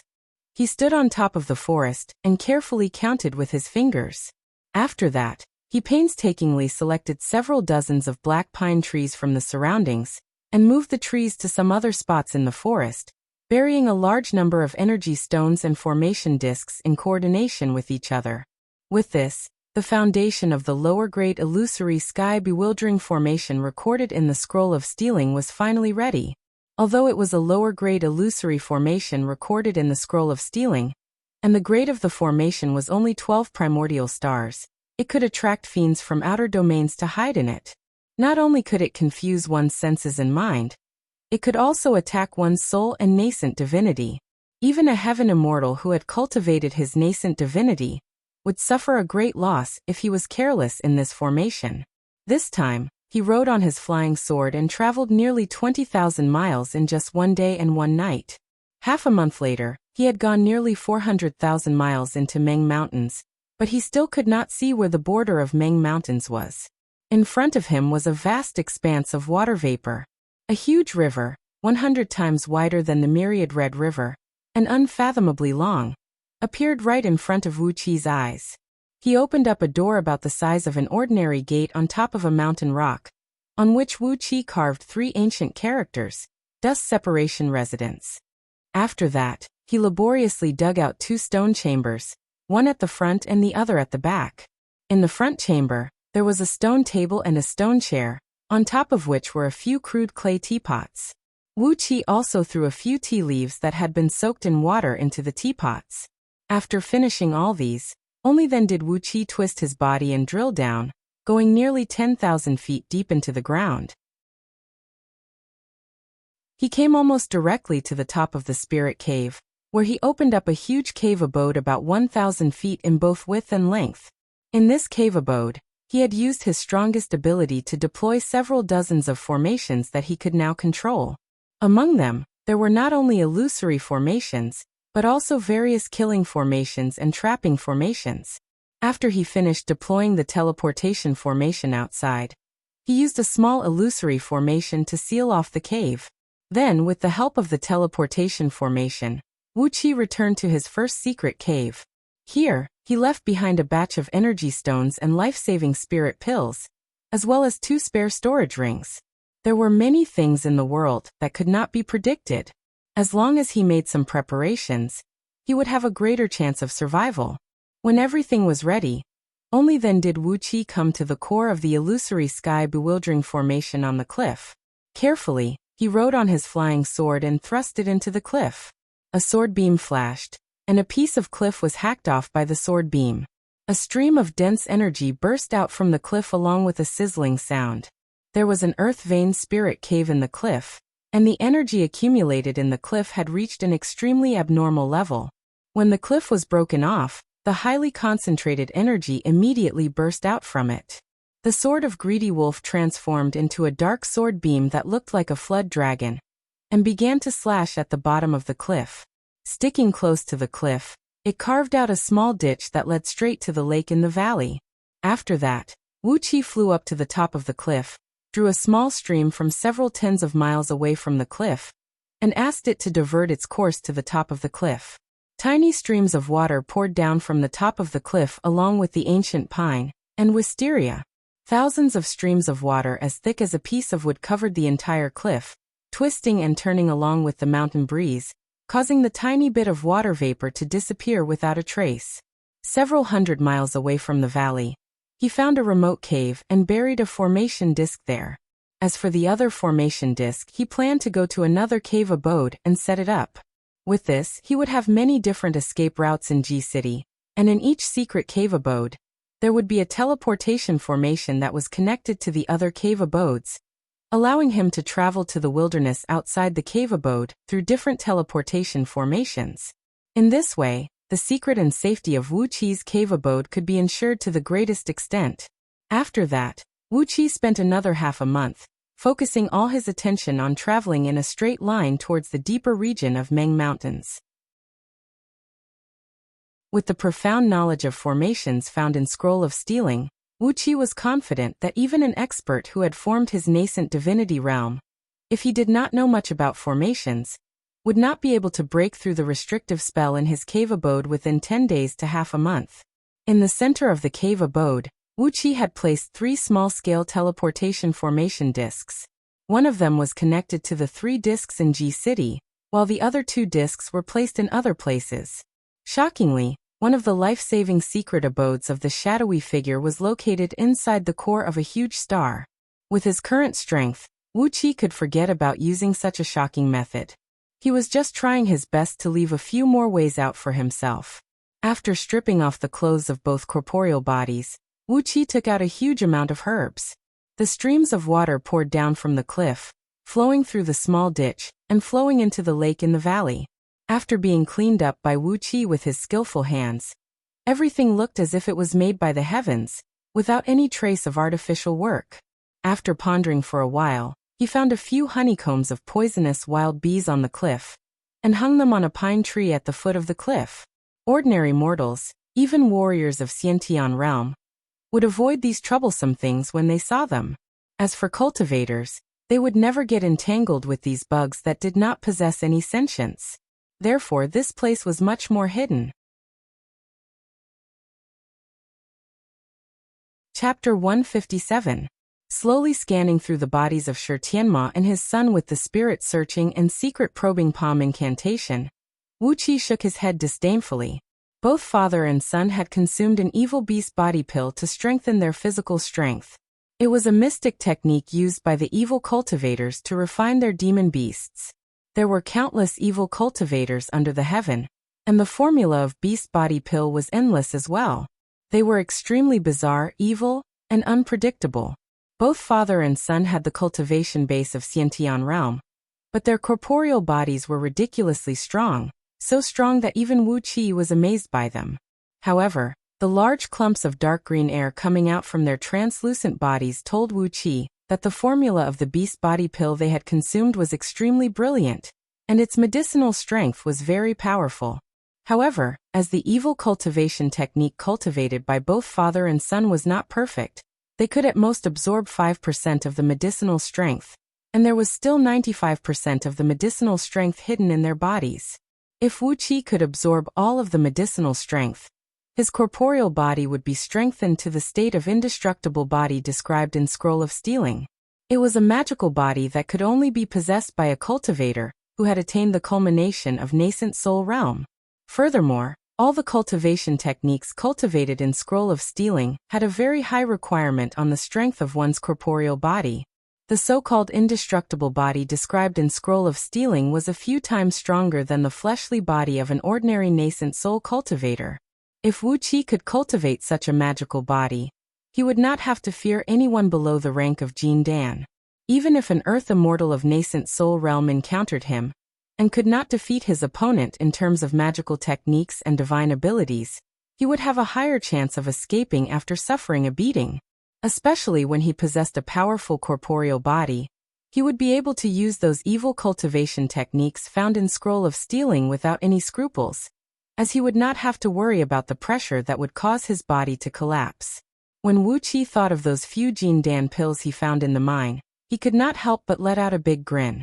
After carefully observing the corporeal bodies of Shi Tianma and his son, Wu Qi breathed out a long sigh and said, "It must have been tough for you to play dead until now with the mystic technique of feigning death, and still retain a tiny bit of your energy. It is a pity that Wei Xiaoxiao couldn't save you and wake you up, and your patriarch, Lu Buwei, didn't come to save you as well. So what a pity. We are enemies."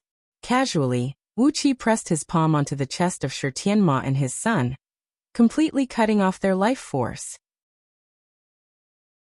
As soon as the life force in their bodies disappeared, their bodies suddenly trembled.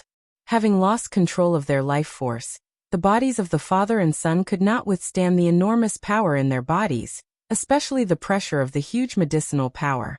Their bodies were about to disintegrate into pieces.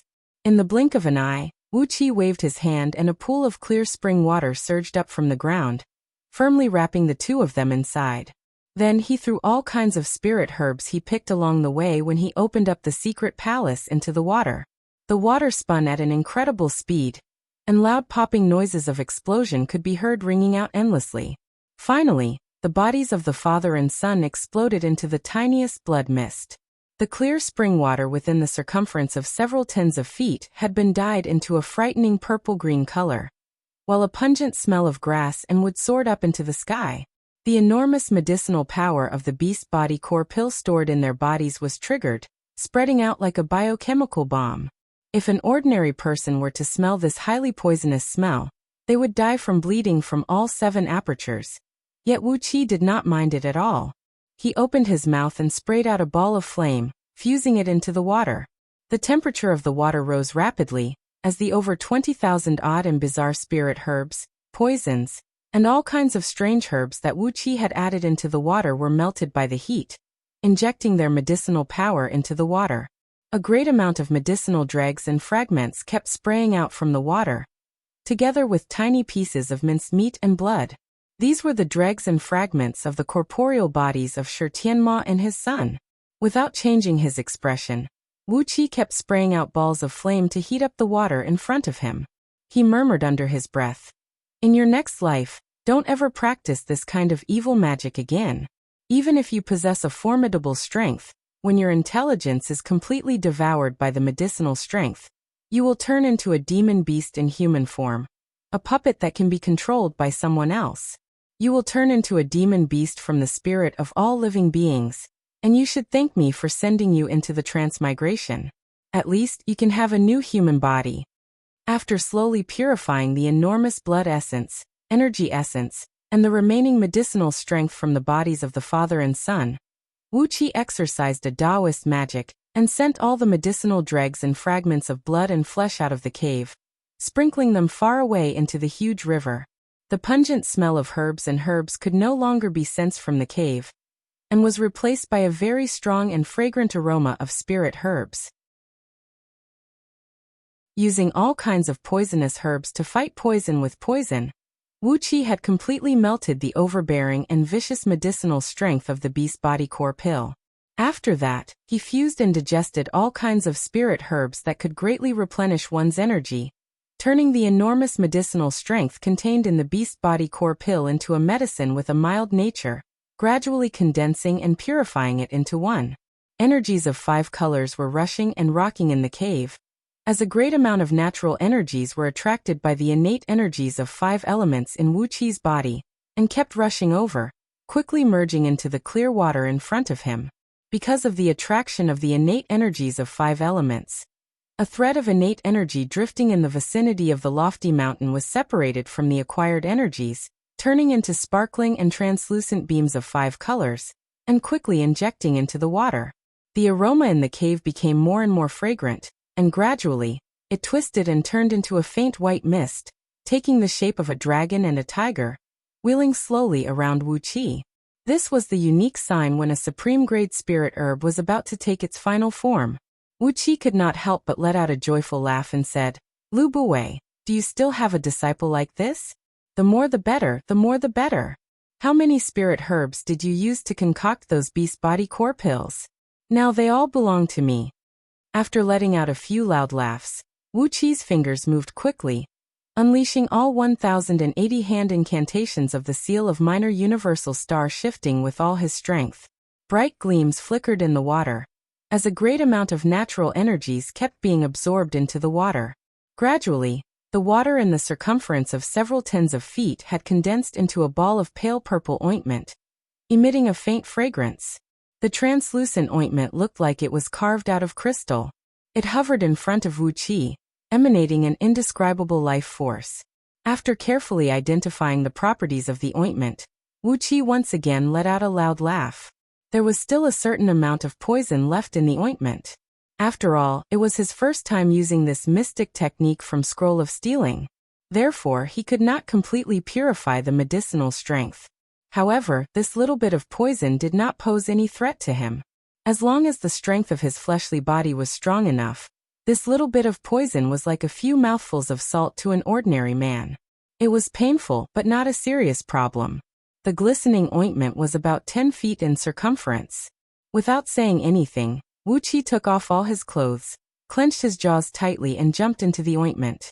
It took Wuxia 1 whole month to concoct this ointment. He had no idea how much true samadhi flame he had spat out, therefore, the temperature of this ointment was comparable to a piece of red-hot iron. Right when Wuxia dived into the ointment, a sizzling sound was immediately heard, as if a piece of red-hot iron plate was burning the skin of a wild boar. A large sheet of white smoke was seen rising from Wuqi's body. His skin was burned to pieces, and countless blisters were popping up on his skin. Wuxia let out a miserable howl, closed his eyes, and cried out with a stern voice, "Only by going through the bitterness can one become a man above all others. The body-forging divine ability of great and great heavens." Both of his palms formed into a half-open lotus incantation gesture, and changed quickly, bringing up streams of bright light as they quickly pointed at all the important acupoints on his body. Wherever the hand incantation gesture passed through, Wuqi's body would explode, and numerous thumb-sized holes would be opened up on those important acupoints. Like a flood that had just broken a dam, the boiling hot ointment flowed into Wuqi's body through these holes, transforming into an endless and violent energy that swept across his entire body. Sitting cross-legged in the ointment, Wuxia formed a lotus incantation gesture with both palms and quickly patted on his body. His body was trembling violently, and every inch of his skin was flowing like water. Noises of his muscles, meridians, bones, and internal organs kept coming out from his body.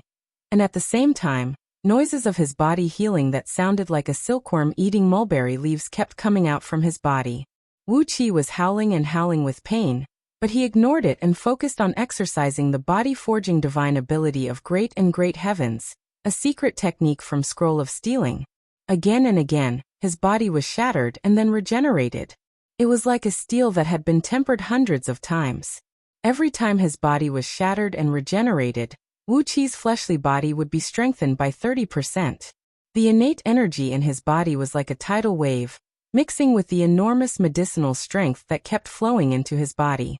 Wherever it went, all the meridians would be shattered, regenerated, expanded, strengthened, and then shattered again, regenerated again, expanded again, and strengthened again. All the organs in his body were repeating the same process. Wuxia had completely forgotten the pain.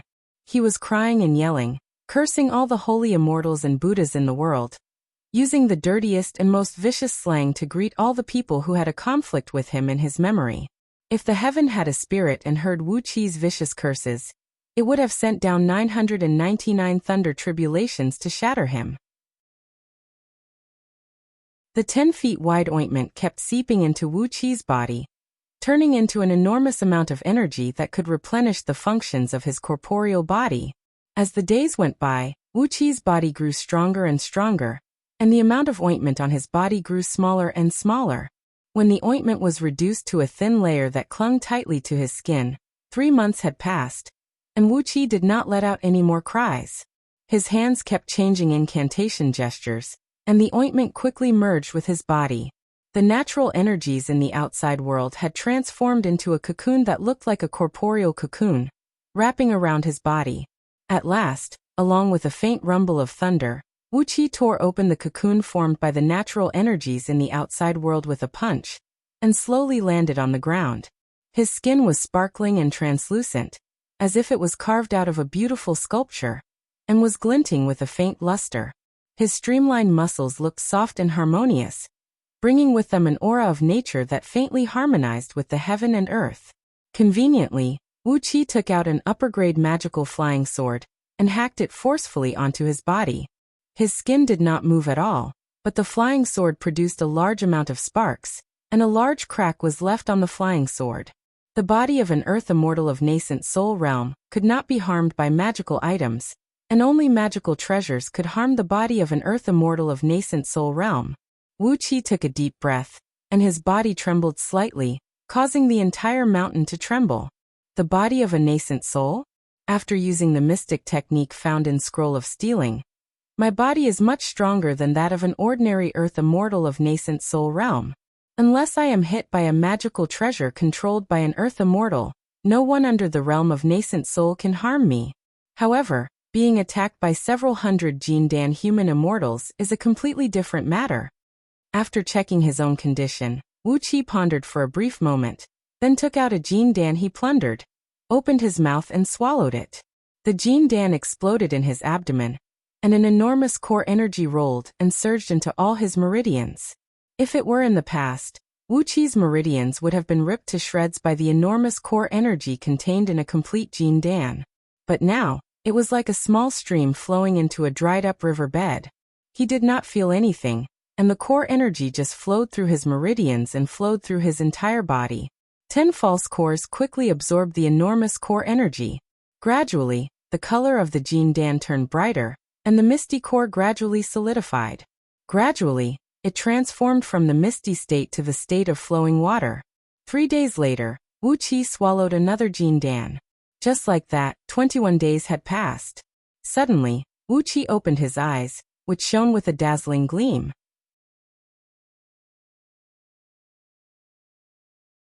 Chapter 158. It was too harsh. After absorbing a few Jindan, Wuxia used his divine sense to check the condition of his body. He could not help but sigh. Although the Scroll of Stealing was magical, it was too harsh. Even with so many Jindan, It could only solidify the 10 false cores a little bit. By actually absorbing these plundered Jin Dan, Wuqi realized that the scroll of stealing could only extract the purest thread of core energy from these Jin Dan, which was the thread of innate nectar produced after the Jin Dan merged with the soul, and merged it into the false cores. The rest of the energy that made up the Jin Dan was completely abandoned. Based on this calculation, if Wuqi could attain mastery in all 10 false cores, the density of these 10 innate Jin Dan would be at least 1,000 times greater than that of ordinary cultivators, and the power of the energies that could be unleashed would also be at least 1,000 times greater. This is too harsh. If I cultivate like this, how long will it take for me to cultivate them to mastery? No wonder without the help of external objects, it is basically impossible for me to cultivate scroll of stealing on my own. External objects, a lot of Jin Dan, a lot of energy stones, a lot of spirit herbs, and a lot of natural essence. Only then can I have a great improvement in my cultivation base. Wuqi sighed with emotion, then transformed all the impure and useless energies in these Jin Dan into acquired energies of 5 elements, which were cultivated using the qi circulating technique of 5 elements, the foundation technique of heaven-breaking sword sect. These plundered Jin Dan had absorbed all acquired energies, and only after the painstaking cultivation of the Jin Dan as a human immortal, did they condense into a thread of innate nectar in the Jin Dan. These innate nectar were absorbed by Wuqi's false cores and solidified. As for the remaining 99% of the energies, only a very small amount of pure energies were transformed into innate energies of 5 elements, while the rest were transformed into acquired energies of 5 elements, rushing ceaselessly through the main meridians in his body. Apart from the pure and powerful innate energy contained in the 7 stealing heaven meridians in Wuqi's arms, he had also obtained a few Jin Dan's enormous energy and innate energy. His cultivation of the qi circulating technique of 5 elements had reached the limit of the innate realm. Because of his extremely strong fleshly body, the innate energy in his body had been compressed and condensed into a half-liquid and half-solid state, which was a few times denser than mercury. What was even more frightening was that Wuqi's meridians were now extremely wide, and the capacity of his meridians was enormous, at least 10 times larger than Shirtianma's. Therefore, the total amount of spiritual qi in his body was shockingly huge. As long as he wanted to, he could condense the heaven-splitting sword elixir at any time according to the mental cultivation method of the 5 elements sword technique of the heaven-splitting swordsmanship sect. However, Wuqi did not care about the sky-splitting sword core condensed from the 5 elements sword technique. If he could obtain the unity of sword energy script, the greatest mystic technique of heaven-breaking sword sect, he would be able to condense a sword core that contained all 5 elements, and it would be able to resonate with the innate energy of 5 elements in Wuqi's 7 stealing heaven meridians. This was what Wuqi really wanted. Therefore, the matter of condensing the sword core could be postponed for a few days, and he would have to wait and see how he could obtain the unity of sword energy script. He rose to his feet and tidied up the messy secret cave, then carefully activated all the restrictive spells and formations in the cave. Only then did he step onto a teleportation formation disc and teleport himself out of the cave. Over 300 miles away, at the bank of the nameless river, in a water cave under a reef, a large sheet of white glowing patterns surged up from the sand. Abruptly, Wuqi's body came out from the glowing patterns. Holding his breath, he swam along a narrow waterway for over 100 feet, driving away a few river crabs that were baring their fangs and brandishing their claws, trying to attack him. Then Wuqi poked his head out from the raging river, leaped up into the air and landed on the bank. He spat out a few mouthfuls of water, pulled a bold river crab from his lapel, about 1 foot in circumference, and threw it into the river. After that, Wuqi threw his head back and let out a few loud laughs. His laughter was loud and sonorous, and there was a vague sound of metal clashing coming out from his mouth. It was like the ringing of a great bell, spreading out for dozens of miles. Together with the surging waves of the river in front of him, Wuqi felt as if he was going to reopen the world. Due to the great improvement of his fleshly body, the functions of Wuqi's 5 internal organs, including his heart, spleen, liver, kidneys, and lungs, had all been greatly enhanced. Under the stimulation of the qi circulating technique of 5 elements, 5 colored natural energies were bursting out from his 5 internal organs, merging into his meridians, and making his laughter sound louder and louder. It even shook the several miles wide river in front of him, causing the waves to surge and rise into the sky. Now that the secret cave was completed, it was more than enough for him to advance or retreat in this world. The tempering of his fleshly body was now comparable to an earth immortal of nascent soul realm, or even a few times stronger than them. It had laid a solid foundation for his future cultivation. Of all the spirit items of 5 elements, the innate energies of 5 elements had been fully replenished. On top of that, he now had the sword of greedy wolf, the silver lotus, the grand white spatial breaching pearl of innate energies, all of which were supreme-grade treasures, and a rare soul replacement puppet in his dantian. With that, Wuxia truly felt that he could travel freely under this vast heaven. Ever since he arrived in this world, a heavy dark cloud that had been pressing down on his heart had gradually vanished. The meridians in Wuxia's body were now unobstructed, and his spiritual ocean was crystal clear. While he was laughing, he was breathing in the natural energies, faintly harmonizing with the surrounding wind and clouds. His divine sense was gradually harmonizing with the Tao of heaven and earth. That was why he could laugh so joyfully, and it actually brought about a change in the water flow of the river. While he was laughing happily, all of a sudden, Wuxia heard a deep, muffled sound of wind breaking coming from his back. Hastily, Wuxia spun and spat out 2 lower-grade flying swords. One of them was wielded with the Azure Water Sword technique, while the other was wielded with the Mountain Crumbling Sword technique. They transformed into a sword beam enshrouded by water ripples, and a sword beam enshrouded by countless thumb-sized, yellow-colored clumps of soil, protecting him. Meanwhile, the sword of greedy wolf was poised in his arm, ready to be unleashed at any moment if something went wrong. Apart from the sword of greedy wolf, the silver lotus was also faintly visible between his brows. After the preliminary refinement by Wuxia, all 360 grand white spatial breaching pearls of innate energies were now embedded in the pistil of the silver lotus like lotus seeds, ready to strike at any moment. Even the few defensive magical treasures of lower-grade magical treasures, which he obtained from killing all the Jindan human immortals and Taoists of Xiantian realm under Wei Xiaoxiao's command, had been prepared. At this moment, Wuxia was like a venomous snake that had coiled up its body, ready to strike a deadly strike at any moment. However, he had instinctively exercised the mystic art of aura concealing found in Scroll of Stealing, hiding his aura without releasing it. With that, he still looked like a small potato of respiration tier of Xiantian realm, inconspicuous. Who could tell that this guy was actually a Tyrannosaurus that disguised as a little rabbit? Riding on a beam of light and approaching Wuxia from behind, a middle-aged man was seen. He was clad in a strange earthy yellow long robe, his hair disheveled.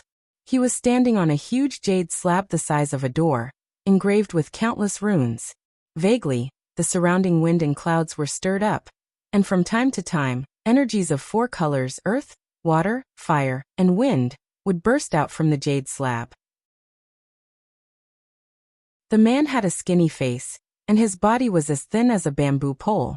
A strong gust of wind was blowing from the surface of the river, rolling up his sleeves and making them flutter in the wind, as if a gust of wind could blow him far away.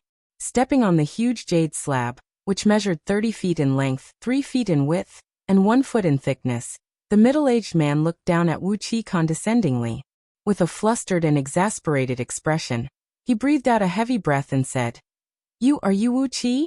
Great Yin Dynasty, Marquis Tianyan Wuxia? The #1 lackey of Duke Yanlu, Yin Chengfeng? Looking at this middle-aged man with a cultivation base of Middle Jindan realm in astonishment, Wuxia breathed out a long sigh and said, I Wuxia am your master, Marquis Tianyan. But what lackey?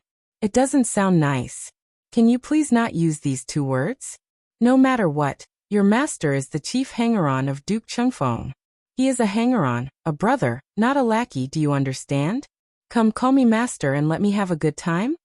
The middle-aged man had been hurling insults at Wuxia the moment they met. Therefore, Wuxia was too lazy to have a proper conversation with him. Instead, he just pestered him with some nonsense words. The middle-aged man let out a hideous laugh, nodded his head and said, You are Wuxia, that's it. It's him, that's it. Taking a deep breath, the middle-aged man roared hysterically, "You bastard! Do you know how long we've been searching for you? Can't you just stay quietly in one place and let us find you and kill you? Why are you running all over the mountains and plains?" Wuxia stared blankly at the man. After a long while, when the man had finished spitting, only then did Wuxia cry out in shock. "What did you just say?" Taking a deep breath and wiping off the spittle from the corner of his mouth, the man sneered and said, "The 5 of us have been following you all the way from Ji City to Lu Kingdom, from Lu Kingdom to Meng Village, from Meng Village to Meng Mountains, all for the sake of killing you. But you're too lucky. Every time, you were either accompanied by someone, or you were hiding in a crowded place, making it difficult for us to kill you. We waited until you entered Meng Mountains." The man's face twitched a few times, then he stared at Wuxia with a bitter expression, sighed pitifully and said, "After you entered Meng Mountains, even eldest senior brother's heavenly star positioning disc could not track your exact location. He could only roughly calculate your location. We've been following you for a few months, in this barren mountain and wilderness." He swallowed a mouthful of saliva, then said angrily, "In this barren mountain, we've been eating and sleeping in the open for a few months. We didn't even prepare a change of clothes. No food, no water, no beauties to serve us, no disciples to listen to our orders. We had to do everything by ourselves, and we even had to chase after you. What kind of days have we been living these past few months?" With a wave of his hand, he threw a talisman into the sky. A strong blue beam shot up into the sky, then exploded violently, transforming into countless blue specks of light that spread out and formed a huge talisman that measured tens of miles in circumference. Rumbling noises of explosions rang out as the blue specks of light exploded one after another, forming into a huge talisman in the air that looked like a real entity. In the middle of the talisman were 3 faintly discernible characters. Heavenly Spirit Sect. Among the 13 immortal sects of Great Yin Dynasty, Heavenly Spirit Sect was a sect that specialized in the study of talismans and restrictive spells.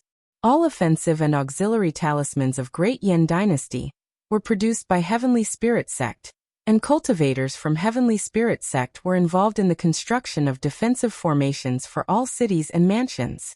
Heavenly Spirit Sect was the one who was responsible for the production of all the lethal weapons in Great Yin Dynasty, as well as the parts that needed to be engraved with runes and defensive mechanisms.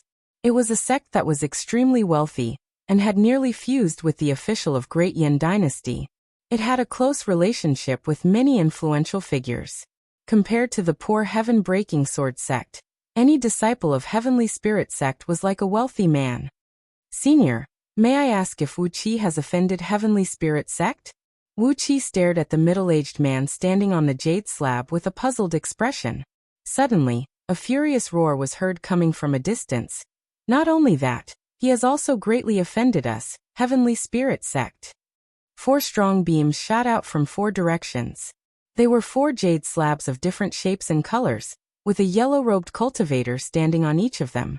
5 Jindan cultivators from Heavenly Spirit Sect who were hunting Wuxia had gathered here. Among them, the strongest cultivator was actually a cultivator who had attained the mastery stage of Jindan, and was on the verge of breaking through the realm of nascent soul. From dozens of miles away, he had unleashed a tremendous pressure that felt like a hurricane, pressing towards Wuxia from afar.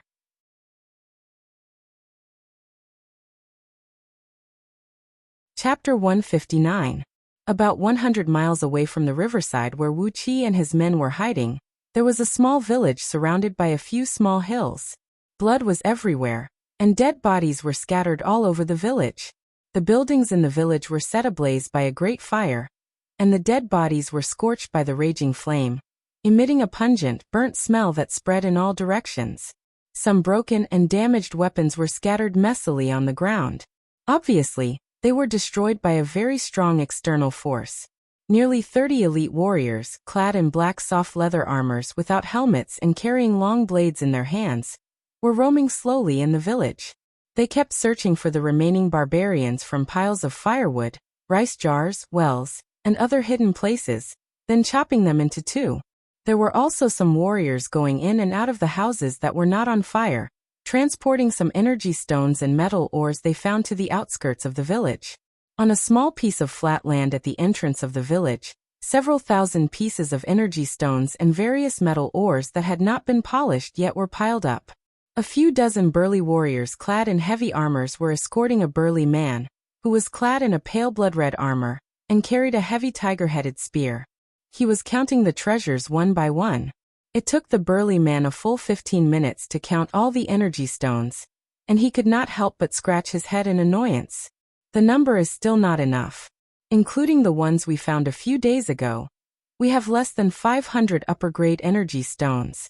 Our mission is 1,000 upper-grade energy stones and 30 supreme-grade energy stones. Let's go and see if there are any barbarian villages nearby. After shoving all the energy stones and metal ores into the storage bag tied around his waist, the burly man grumbled in a low, muffled voice, "If we are the slowest in completing the mission, the 100 strokes of the stick will not feel good, and my buttocks will blossom." Before his voice could fade away, a beam of blue light suddenly shot up into the sky from a distant horizon, accompanied by a series of explosions that sounded like muffled thunder. A huge rune that measured several tens of miles in circumference hovered in the air for a full 10 minutes, before it gradually turned into tiny fireflies that drifted across the sky. The burly man and all his subordinates raised their heads abruptly, and their pupils shrunk to the size of needle tips. Heavenly Spirit Sect? Does that mean we have bumped into some living people? The burly man licked his lips, casually pointed at a few of his subordinates clad in soft armors, and said, "Go, report the situation here. The rest of you follow me. Let's find out who these stupid fellows are." Hee, aren't they afraid of attracting ghosts by releasing such a large-scale summoning talisman in a place like this? Military orders must be obeyed. Immediately, a few elite warriors stepped onto a specially made, 3 feet long, oval-shaped magical item that looked like a skateboard, with 2 wings on both sides. Along with a swishing sound, they flew thousands of feet above the ground and into the distance. The burly man immediately threw out the tiger-head windsplitter spear, which transformed into a bloody streak of light that covered his entire body, and flew towards the direction of the blue light. The other heavy-armored warriors flew up one after another, while the remaining dozens of soft-armored warriors stepped onto the wing-shaped magic artifacts and followed closely behind them. Wuxi's body kept swaying under the tremendous pressure, like a weed in a stormy sea, as if it would be completely destroyed at any time. Narrowing his eyes, he fixed his gaze on the 4 cultivators who were rushing at him from all directions and cried out in a stern voice, "Are all of you seniors from Heavenly Spirit Sect? Why are you following Wuxi to this place?" The surrounding void was trembling faintly, while the natural energies of earth, water, fire, and wind were vibrating abnormally. Riding on a strong wind, 4 yellow-robed cultivators came shooting over. In just a blink of an eye, they had formed a small 5 elements formation around Wuxi. Together with the middle-aged man who came first, they had surrounded Wuxi in a space that measured 1,000 feet in circumference. The jade slabs underneath their feet emitted a blinding light, attracting the natural energies of 5 elements in the surrounding natural energies, turning them into powerful shackles of 5 elements that locked down the flow of natural energies in this place. Once Jindan and below were sealed by this minor 5 elements energy sealing formation, not only would they be unable to absorb any natural energies from the outside world, even the circulation of their innate energies would be greatly slowed down. If an ordinary Xiantian Taoist was trapped in this formation, perhaps they would not be able to use even a tiny bit of innate energy, and would be at the mercy of these cultivators. Wuqi's body trembled. 2 lower-grade flying swords fell to the ground abruptly, and he slumped weakly to the ground. He threw his head back and cried out, "Killing without teaching is torture. Seniors, you can kill Wuqi, but you must let Wuqi die knowing the reason behind his death. Who did Wuqi offend? Who did he offend? Even if I have to die, I want to die in peace."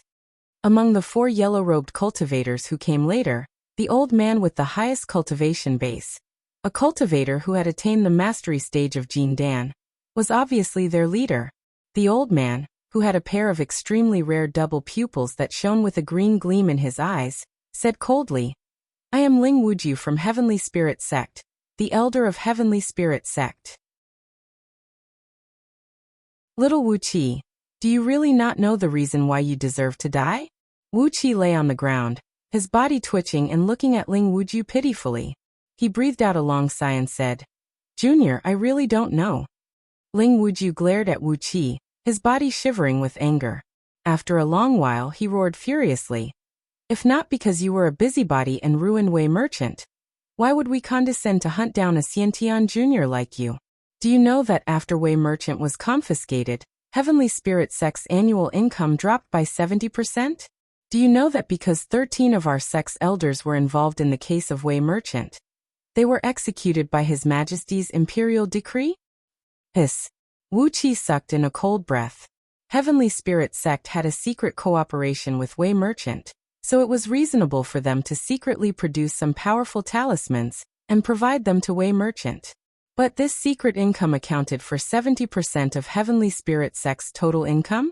This was a huge enmity. Especially this time. Yen Dan had actually ordered the execution of 13 sect elders of Heavenly Spirit Sect? That was 13 human immortals of Jin Dan Sect. No wonder Heavenly Spirit Sect had sent out 5 human immortals of Jin Dan Sect to hunt him down for a few months. If not because of the various defensive formations and defensive mechanisms that concealed his aura from time to time while Wuxia was constructing his cave abodes, disrupting the aura around him. These few men would have long found Wuxia. How many human immortals of Jin Dan Sect could there be in a sect? Yen Dan had ordered the execution of 13 human immortals of Heavenly Spirit Sect.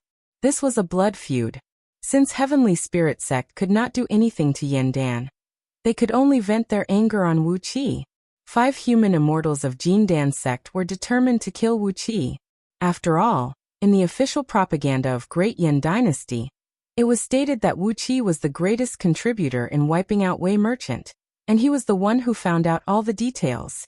Smiling bitterly, Wuxia looked at Ling Wuju, sighed and said, Elder Ling, would you believe me if I told you that I have no idea how His Majesty investigates the case?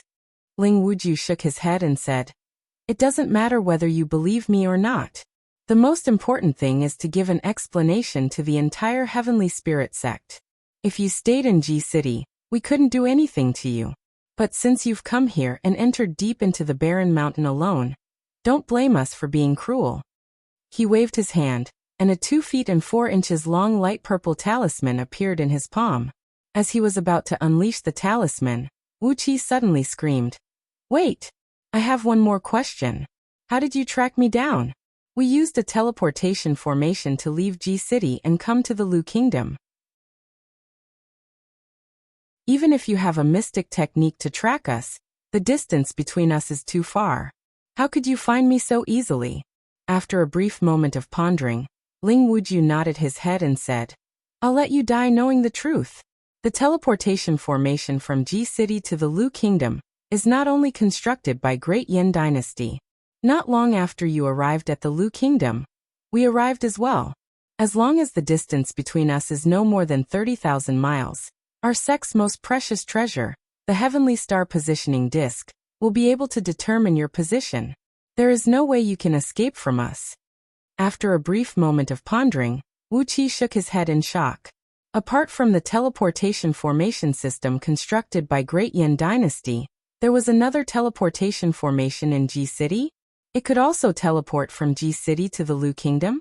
Who was the one who constructed this teleportation formation? Wei merchant? That was possible, but not very likely. Then who could it be? Could it be that Yen Dan had not cleaned up the internal affairs of Great Yen Dynasty?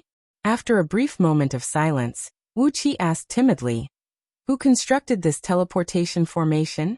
If you want to kill me, then let me die knowing the truth. Ling Wuju opened his mouth and was about to answer Wuqia's question. But suddenly he laughed coldly. He glared at Wuxia and roared, Little brat, are you trying to get information from me? Don't even think about it. Do you think I'm someone who can be fooled so easily? Damn it, you can die now. With a shake of his wrist, a large sheet of flame burst out from the light purple talisman in his palm, transforming into a purple-red fire dragon and thrusting towards Wuxia. Wuxia recognized the talisman. It was the 39 celestial flaming dragon talisman. a very powerful talisman among all the offensive talismans sold by Heavenly Spirit Sect. The most powerful talisman was the 39 Celestial Flaming Dragon Talisman, which was equivalent to 80% of the full force strike of an early-stage Jin Dan human immortal. It was a very powerful talisman. In the black market of Four Seas, the price of this talisman had reached an astonishing 100,000 gold coins, and it was a priceless talisman. A high temperature that could melt rocks came blowing at Wuqi's face, while a long and drawn-out dragon roar shook Wuqi's ears and made him feel a faint pain.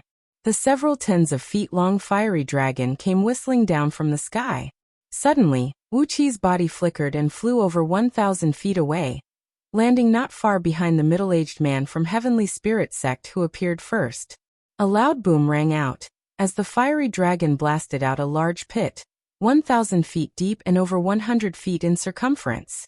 All the rocks and sand in the pit had turned into scorching lava. Because of the powerful explosion, the crimson lava splashed up into the sky, turning into countless fireballs the size of bowls and shooting in all directions. The spot where Wuqi stood was now filled with smoke and fire, dirt and rocks flying in all directions. It was impossible to see where Wuqi's body was.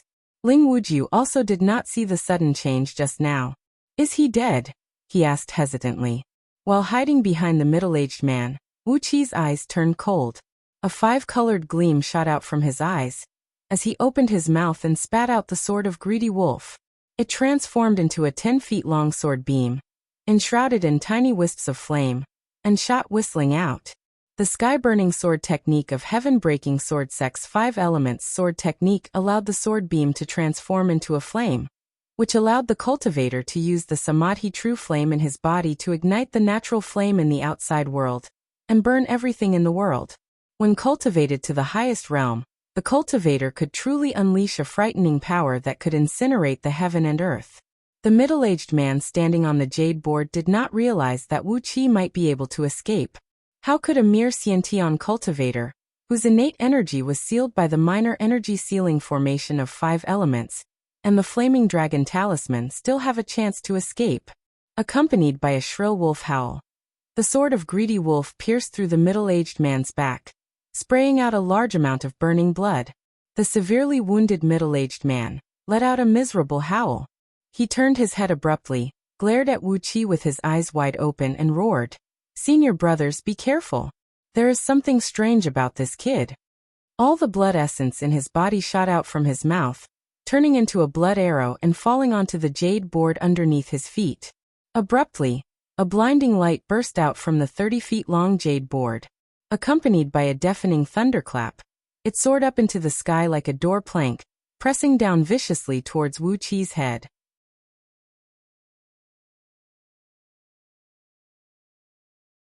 Chapter 160.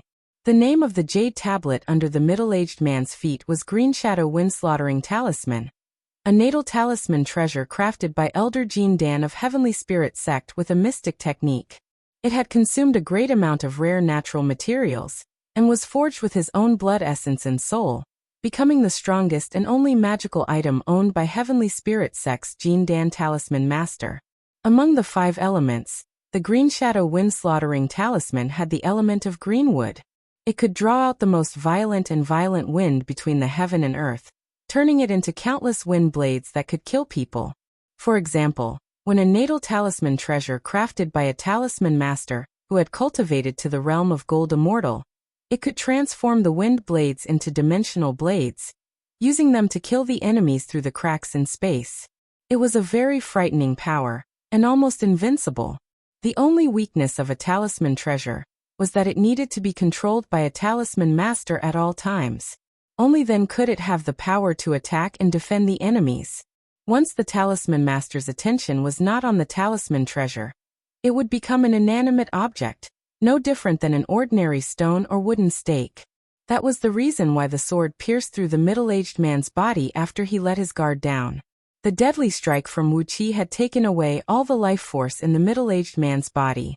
Scorching flames kept bursting out from his body, and in just a blink of an eye, his body was burned into ashes. A clear cry rang out from the sword of Greedy Wolf, as the Jin Dan and his dantian flew out, and was held in Wuqi's hand.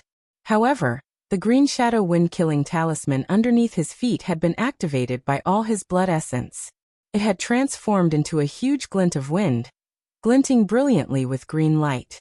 A huge wind dragon, several miles tall and over 100 feet in circumference, was thrust towards Wuqi with an ear-splitting noise. Caught unawares, Wuqi was dragged into the wind dragon. He stood firmly on the ground, using his innate earth energy to draw the earth energies under his feet and pour them into his body, making Wuqi's body heavier than a small hill. He even performed the spell of 3 mountains of earth, with his left hand, increasing the gravity by 3 times. No matter how the wind dragon was crazily tearing around him, his body remained motionless amidst the strong wind. Tens of thousands of palm-sized wind blades, which were glistening with a green light, pounced at Wuqi's face. They circled around Wuqi's body and slashed at him, ripping his clothes into rags. The wind blades kept hitting Wuqi's skin, which was as fair as the finest jade. However, even though these wind blades were several dozens of times tougher and sharper than a steel blade tempered 100 times, they could only produce countless sparks on his skin, and failed to leave even the tiniest scratch on his skin. The indestructible body was a few times stronger than the Dharma body of an Earth immortal of nascent soul realm. Unless an Earth immortal of nascent soul realm attacked with a magical treasure, or several hundred human immortals of Jin Dan attacked with magical treasures at the same time, nothing could hurt him. Wuqi let the countless wind blades hack and slash at him. He just sneered and released a trace of his divine sense. His right hand kept changing the spirit-searching and secret-probing hand gesture, carefully probing the secret of the green shadow wind-killing talisman in the eye of the wind. Under Wuqi's probing, everything about the green shadow wind-kill talisman was completely exposed to him. The materials used, the combination of runes in the talisman, the direction of the formation and the flow of the energy, none of them could keep any secrets from him. In just the time to finish a pot of tea, Wuqi had learned all the secrets of the green shadow wind-killing talisman, one of the 5 elements talisman treasures of Heavenly Spirit sect. As long as he was given enough materials, he could duplicate the green shadow wind-killing talisman exactly. However, the current Wuqi did not have to spend a huge amount of precious materials to duplicate a talisman treasure. He opened his mouth and spat out a golden coin, then spat out a mouthful of energy onto the coin. After that, he recited an incantation and casually threw the coin into the air. Abruptly, the coin expanded to the size of a water jar. The eye of the coin flickered and kept shooting out large sheets of bright gleams. The green shadow wind-killing talisman hovering in the center of the wind dragon trembled, and its green glow was shattered into pieces. It transformed into a huge jade board and fell heavily from the sky. This coin, which was taken from Wei Xiaoxiao, had the power to obtain all kinds of flying swords and magical treasures. Wuqi gave it a try today and sure enough, it had an incredible effect. He grabbed the huge talisman treasure with one hand and kept injecting innate energies of 5 elements into it. In just a blink of an eye, the blood essence and divine sense that the middle-aged man had injected into the talisman treasure before he died was expelled, and the talisman treasure was now under Wuqi's control. However, before he started cultivating the mystic technique of Heavenly Spirit sect, although he owned this talisman treasure, Wuqi could not make full use of it. Therefore, he could only keep it in his storage ring. Even if he could not control and use it, this talisman treasure was still the combination of several tens of thousands of kilograms of precious materials. It was worth it to break it down and retrieve the materials. As the inheritor of Scroll of Stealing, of course, Wuqi would never give up on a treasure like this. The wind dragon disintegrated abruptly, and his clothes were torn to shreds by the wind blades. A naked Wuqi appeared before Ling Wujiu and the others. Ling Wujiu stared at Wuqi with fear and roared at the top of his voice. "Kid, what did you do to junior brother Haoying?" Junior brother Haoying? Wuqi narrowed his eyes. They were from Haoying's clan. No wonder they were so excited to chase after him together with Ling Wujiu. Not only had he ruined a great deal of business for Heavenly Spirit sect, Yandan had also offended quite a number of influential clans in Ji City. Haoying's clan was one of them, and the other 3 yellow-robed cultivators standing next to Ling Wujiu had a ferocious gleam in their eyes. Judging from their looks, they were also members of influential clans. Wuqi breathed out a long sigh. He was too lazy to explain anything to Ling Wujiu. Abruptly, he tore apart the air and sped towards them. An ear-splitting noise of wind breaking was heard. With a flip of his palm, Wuqi threw out a glinting gold ingot, which abruptly transformed into a gold ingot that measured several tens of feet in circumference and smashed down towards Ling Wujiu's head. This gold ingot was Wei Xiaoxiao's magical treasure. With its weight of several tens of thousands of kilograms, just by smashing someone with its own weight, it could make a human immortal Jin Dan suffer a great loss. On top of that, Wu Qi had injected a thread of innate gold energy into the gold ingot, allowing it to absorb a huge amount of gold element energies and fuse it into its own body. As a result, the power of this gold ingot was now a few times stronger than when it was in Wei Xiaoxiao's hand. It could exert a force of approximately 500,000 kilograms. Ling Wujiu had witnessed the tragic death of his junior brother, and even his talisman treasure was seized by Wu Qi. He had become vigilant. Right after the gold ingot was smashed, he gave a loud cry, and the jade slab underneath his feet suddenly emitted a large sheet of yellow light. One after another, the yellow light connected to the ground, absorbing the powerful earth element energies, and kept injecting them into the talisman treasure. The name of this talisman treasure of Ling Wujiu was Yellow Element Mountain Suppressing Talisman. It was an earth element talisman treasure, capable of communicating with the earth, driving the mountains and shifting the energy veins. It was an extremely powerful talisman treasure. Especially, as a cultivator of Jin Dan who had attained the Mahayana realm, after several hundred years of laborious cultivation, this talisman treasure had been refined several dozens of times by him, and had been upgraded several dozens of times. Its power had grown from an upper-tier magical item to a middle-tier magical item. The earth element energies kept injecting into the talisman treasure, forming into a small yellow hill that stood over 100 feet tall and 1,000 feet in circumference above Ling Wujiu's head. Layers upon layers of yellow earth element energies kept bursting out from the small hill, transforming into one after another powerful hurricane that greeted the gold ingot that was pressing down from above. Clang! A loud ringing of metal rang out.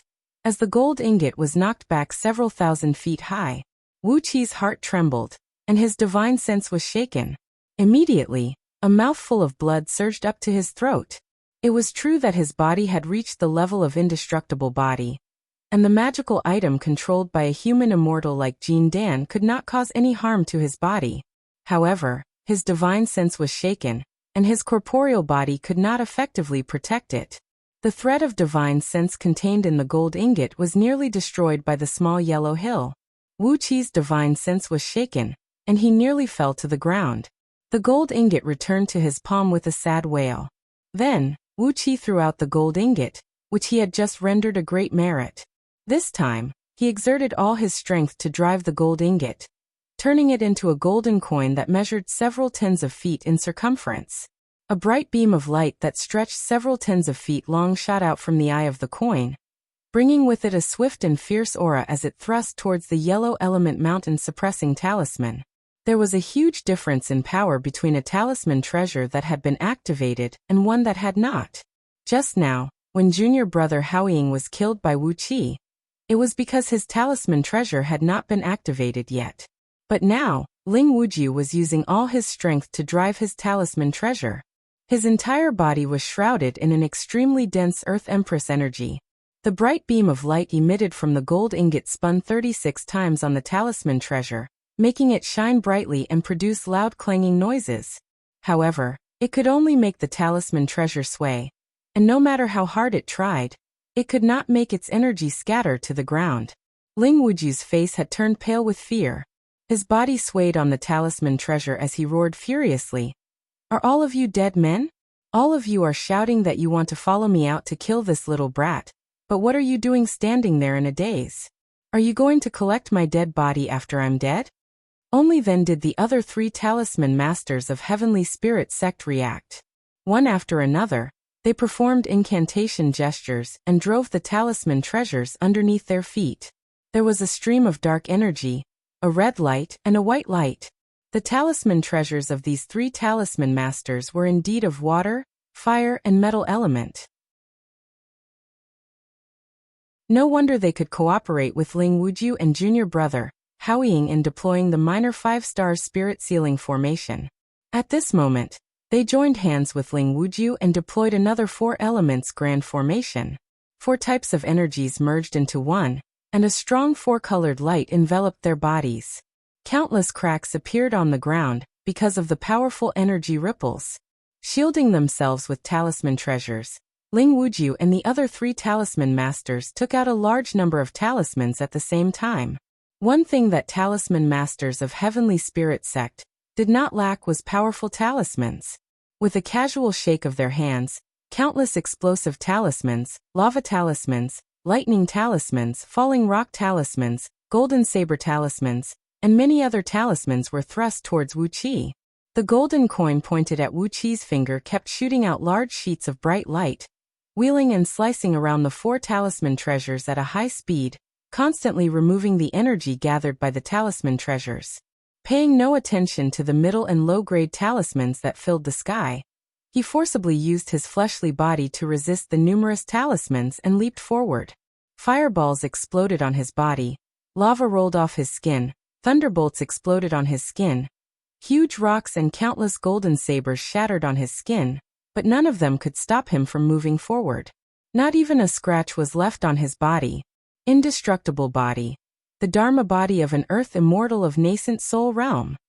After all, he was a human immortal who had attained the Mahayana realm of Jin Dan, and was only 1 step away from the realm of earth immortal. Ling Wuju could easily recognize the mystery of Wuqi's body. He roared furiously. Which damned fool told me that he is just a little Taoist master of Xiantian realm? What a bastard! Are you trying to get us killed? Junior brothers, lend me a hand and activate the heavenly star positioning disc with all your strength. Or else, all of us will die here. A green jade disc, measuring 3 feet and 6 inches in circumference and 4 inches and 9 centimeters in thickness, slowly shot out from the top of Ling Wuju's head. It corresponded to the number of stars in the sky, and coincided with the great divination. When the jade disc came out, the surrounding sky darkened instantly. Although it was broad daylight, a few stars actually emerged in the sky. Ling Wuju gave a loud roar, and pressed his palm on the jade disc. The other 3 talisman masters exchanged a glance, then stretched out their hands and pressed on Ling Wuju's back at the same time. Their energies fused into one, and kept injecting into the jade disc. Wuqi gave a long and sonorous cry. His eyes went wide as the silver lotus shot out abruptly, bringing with it countless 5-colored halos that thrust out like a wheel of blades. He opened his mouth, and the acquired fire spirit pearl that was floating in his dantian transformed into a ball of fire with a diameter of about 10 feet. Before the silver lotus flower could reach it, it landed heavily on the array formed by the 4 talisman treasures.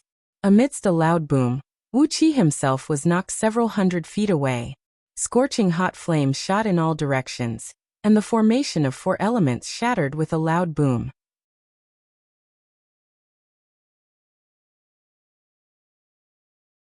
Chapter 161. The acquired spirit item, the Pearl of Fire Element, was an innate spirit item condensed from the acquired true flame aura. It represented the strongest power that the acquired flame could achieve in this world.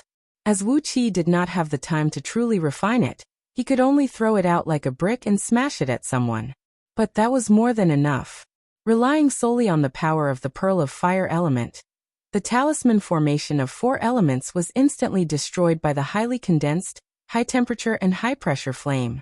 The frightening firepower that could instantly turn several dozens of lofty mountains into wisps of green smoke dispersed in all directions, blasting the 4 talisman treasures far away. The crimson flame transformed into a wall of flame that stood 1,000 feet tall, and shot in all directions. Wuqi was blown away by one of the flame walls, and his short hair was burned into ashes once again. Not only his hair, all his body hair was burned away by the flame, and his body was now naked like a large piece of glass. Ling Wuju and his companions never expected that Wuqi would have such a spirit item. The scorching heat waves rushed whistling and rushed into their bodies, nearly burning them into ashes. Large amounts of sweat burst out from their bodies, turning into water vapor and evaporating in an instant. The fat under their skin was melted into liquid grease by the high temperature, flowing out from their pores and igniting on the surface of their skin. Their hair and fingernails were scorched and twisted by the high temperature, and their bodies began to soften and collapse like candles. The severe pain from the scorching flame made Ling Wujiu and his companions howl miserably. But they did not have any way to fight back. Apart from drawing all kinds of talismans that could be used to kill people, the talisman masters of Heavenly Spirit Sect had their strongest weapon, which was also their only magical item, the talisman treasure. The mystic cultivation technique of Celestial Spirit Sect was to use the technique of forging talisman treasures to transform one's gold core into a collection of talisman symbols. Only in this way could one communicate with talisman treasures and unleash an extremely powerful lethality. After the Jin Dan was engraved with a large number of runes, it could no longer communicate with other flying swords and magical treasures. Facing the raging flame that was burning their bodies, they could only endure it, persisting in injecting their energies into Ling Wujiu's body, allowing him to activate the Heavenly Star Positioning Disc. The Heavenly Star Positioning Disc was an upper-tier magical treasure that was extremely rare in Great Yin Dynasty. Almost all of them could produce their own item spirit, turning them into a spirit item. This magical treasure corresponded to the stars, and it had the powerful effect of surveying mountains, rivers, and veins, as well as peeking into the mysteries of all kinds of formations. Using the secret technique of Heavenly Spirit Sect, it could also perform all kinds of divination. For example, one of its functions was to roughly determine the location of Wuxia within 30,000 miles. It was also one of the few magical treasures that were compatible with the Heavenly Spirit Sect's talisman masters, and could be driven by them, apart from their own talisman treasures. Just when Ling Wujiu and the other three were nearly turned into dried corpses by the scorching heat unleashed by the spirit fire pearl, the energies they injected into the pearl finally activated the cornerstone treasure of Heavenly Spirit Sect.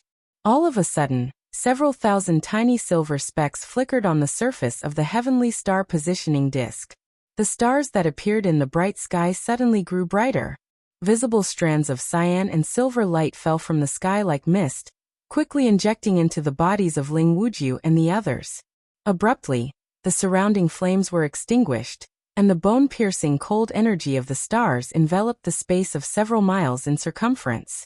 The Heavenly Star Positioning Disc soared up into the sky. Accompanied by a deep, muffled noise of a millstone turning, the Heavenly Star Positioning Disc began to spin slowly.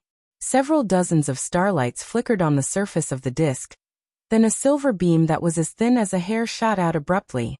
Right after landing on the ground, Wuqi dodged the silver beam, which was aimed at his heart, and brushed past his body. A frightening force, which contained a coldness mixed with a strange high temperature, brushed past Wuqi's body. A thumb-sized piece of flesh was missing from his left shoulder. The wound was so clean that it could be used as a mirror, without even a single drop of blood. This was the 6-9 Spirit Star's destructive beam, unleashed by the Heavenly Star Positioning Disc.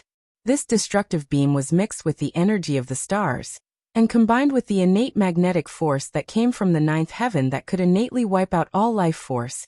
It possessed the power to destroy everything.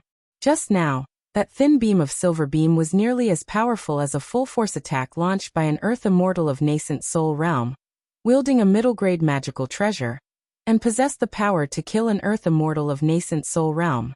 Fortunately, Wuqi had a strong fleshly body, and his reaction speed was extremely fast. Once his body landed on the ground, he immediately leaped up and avoided the attack of the silver beam. Otherwise, if the beam had hit his heart, he would have been dead. A strong lingering fear made all the muscles on Wuqi's body tighten. Just now, his lower abdomen trembled, and he nearly made a fool out of himself. That silver beam had almost killed him. It was just a little bit more, and it would have killed him. Wuqi let out a furious roar. His eyes shone with a five-colored gleam, and without hesitation he cried out, "Go!"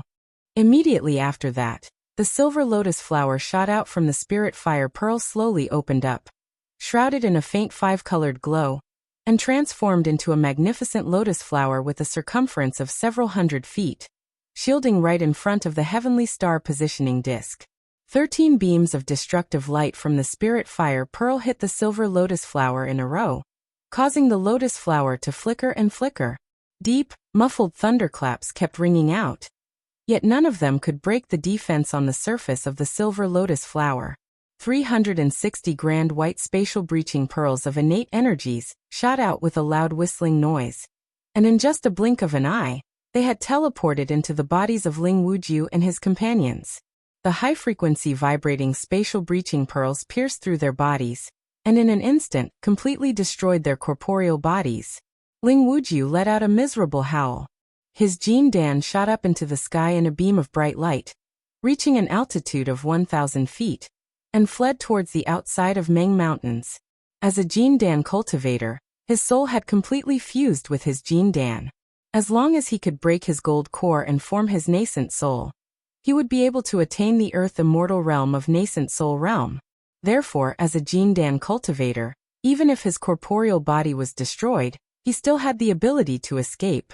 As long as Jin Dan could escape and find a suitable body to possess within 7 days, he would be able to restore his Dharma body, and his cultivation base would not drop too much.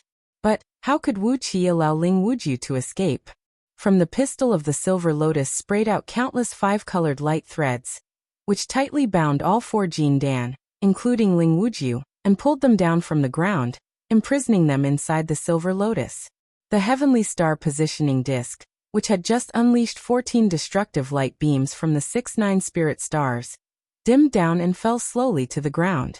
Although this upper-grade magical treasure was very powerful, and had the power to kill an earth immortal of nascent soul realm, it also consumed an astronomical amount of energy.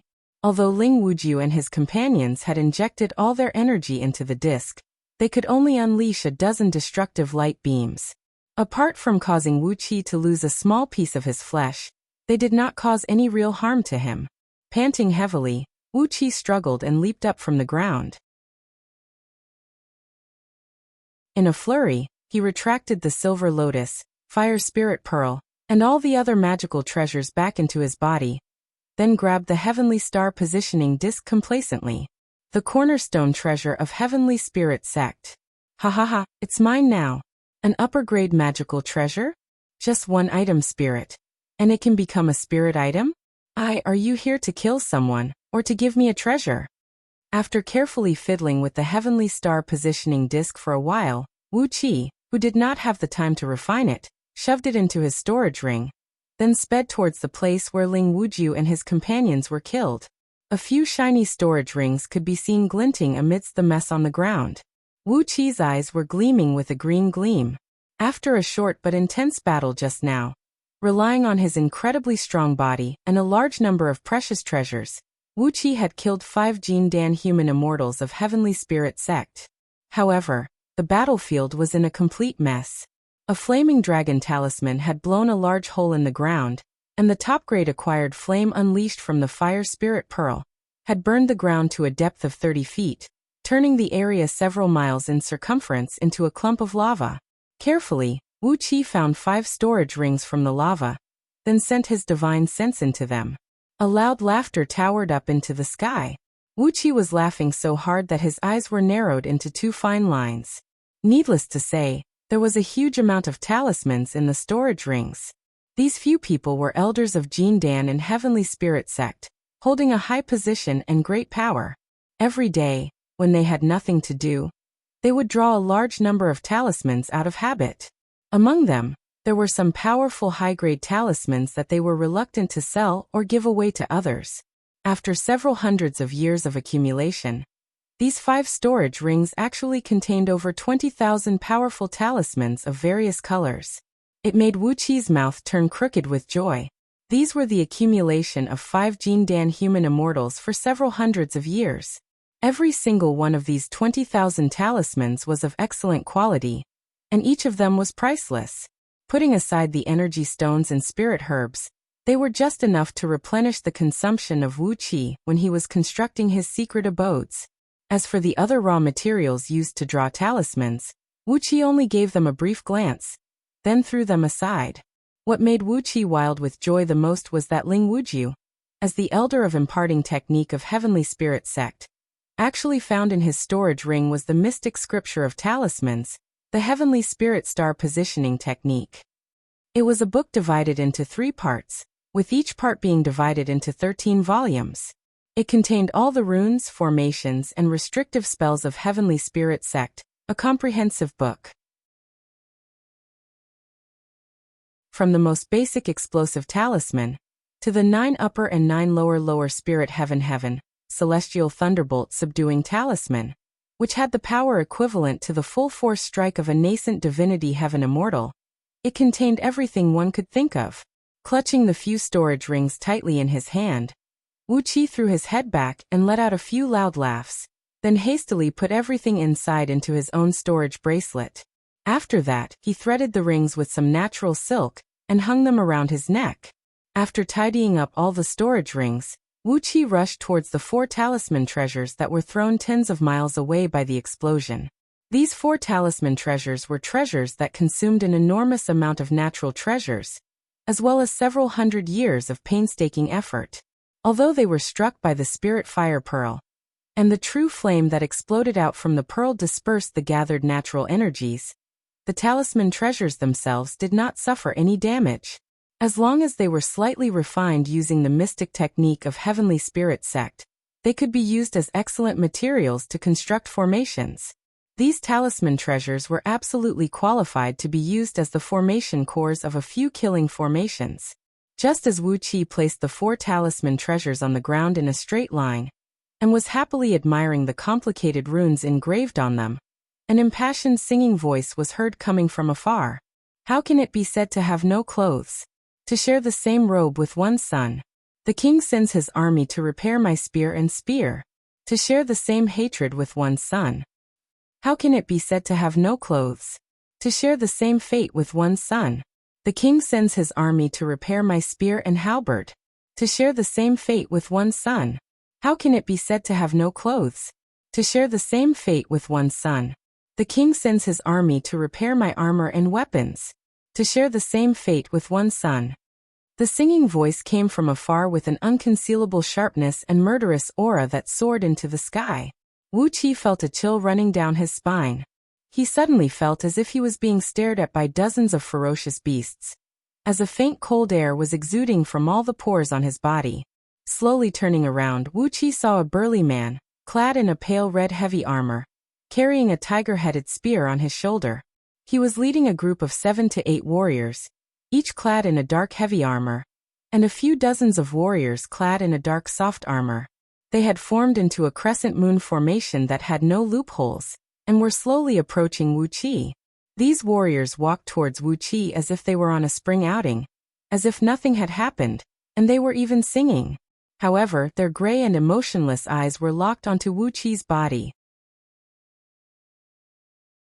From top to bottom, as long as it was a part of his body where he could launch an attack, he would be stared at by one or a few of them. On top of that, they seemed to be walking casually, but no matter how they walked, the crescent moon formation would never move.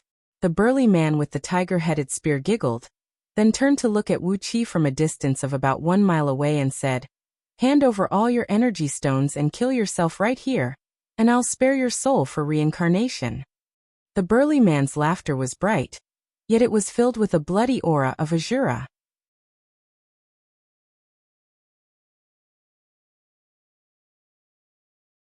Chapter 162.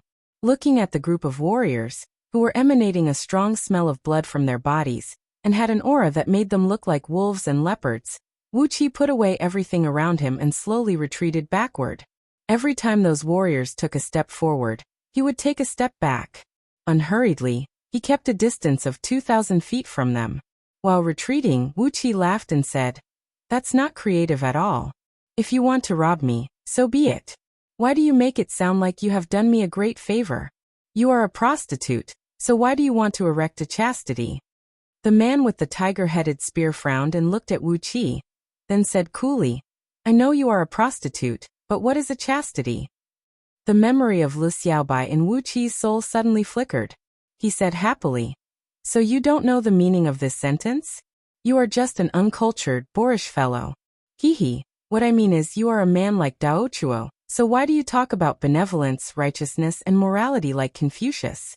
I don't like the idea of leaving me a broken soul for reincarnation. Be careful, don't get yourself killed here." The burly man grinned and grinned like a ferocious tiger that had been provoked. Then he laughed sinisterly. He shook his head and did not say a word. Instead, he waved the tiger head wind-cracking spear and increased his speed, chasing after Wu Qi.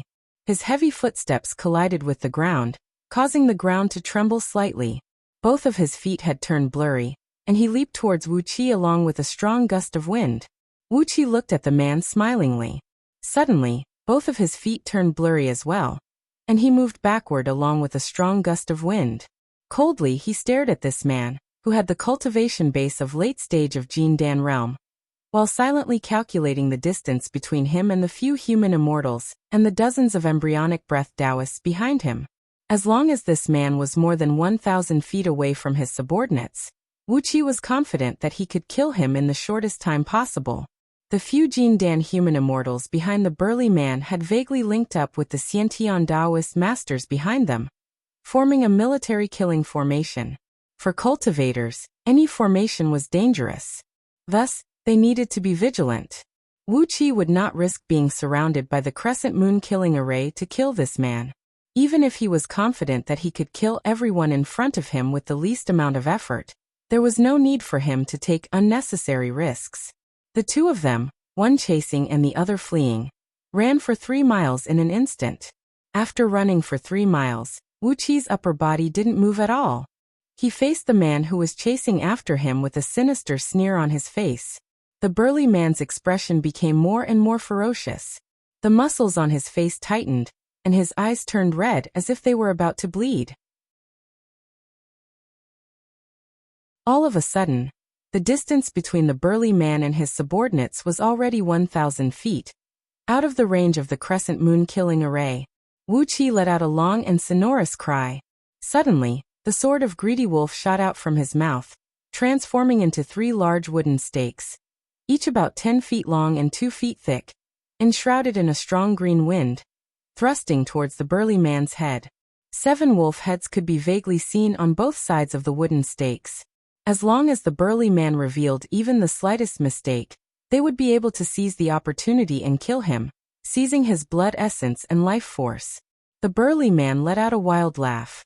Abruptly, the tiger-headed spear let out a deep, deep whistling noise.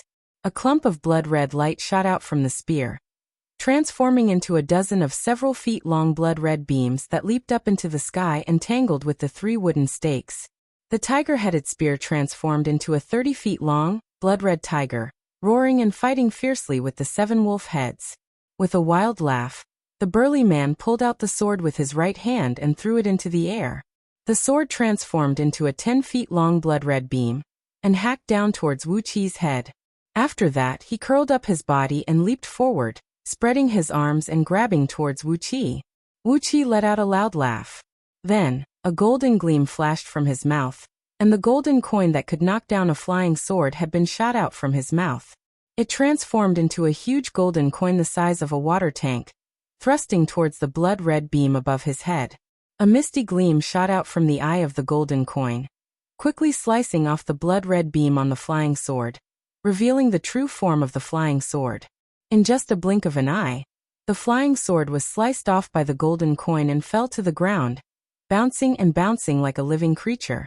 While laughing joyfully, Wu Qi stared at the burly man and cried out, "Come, let's have a contest of strength."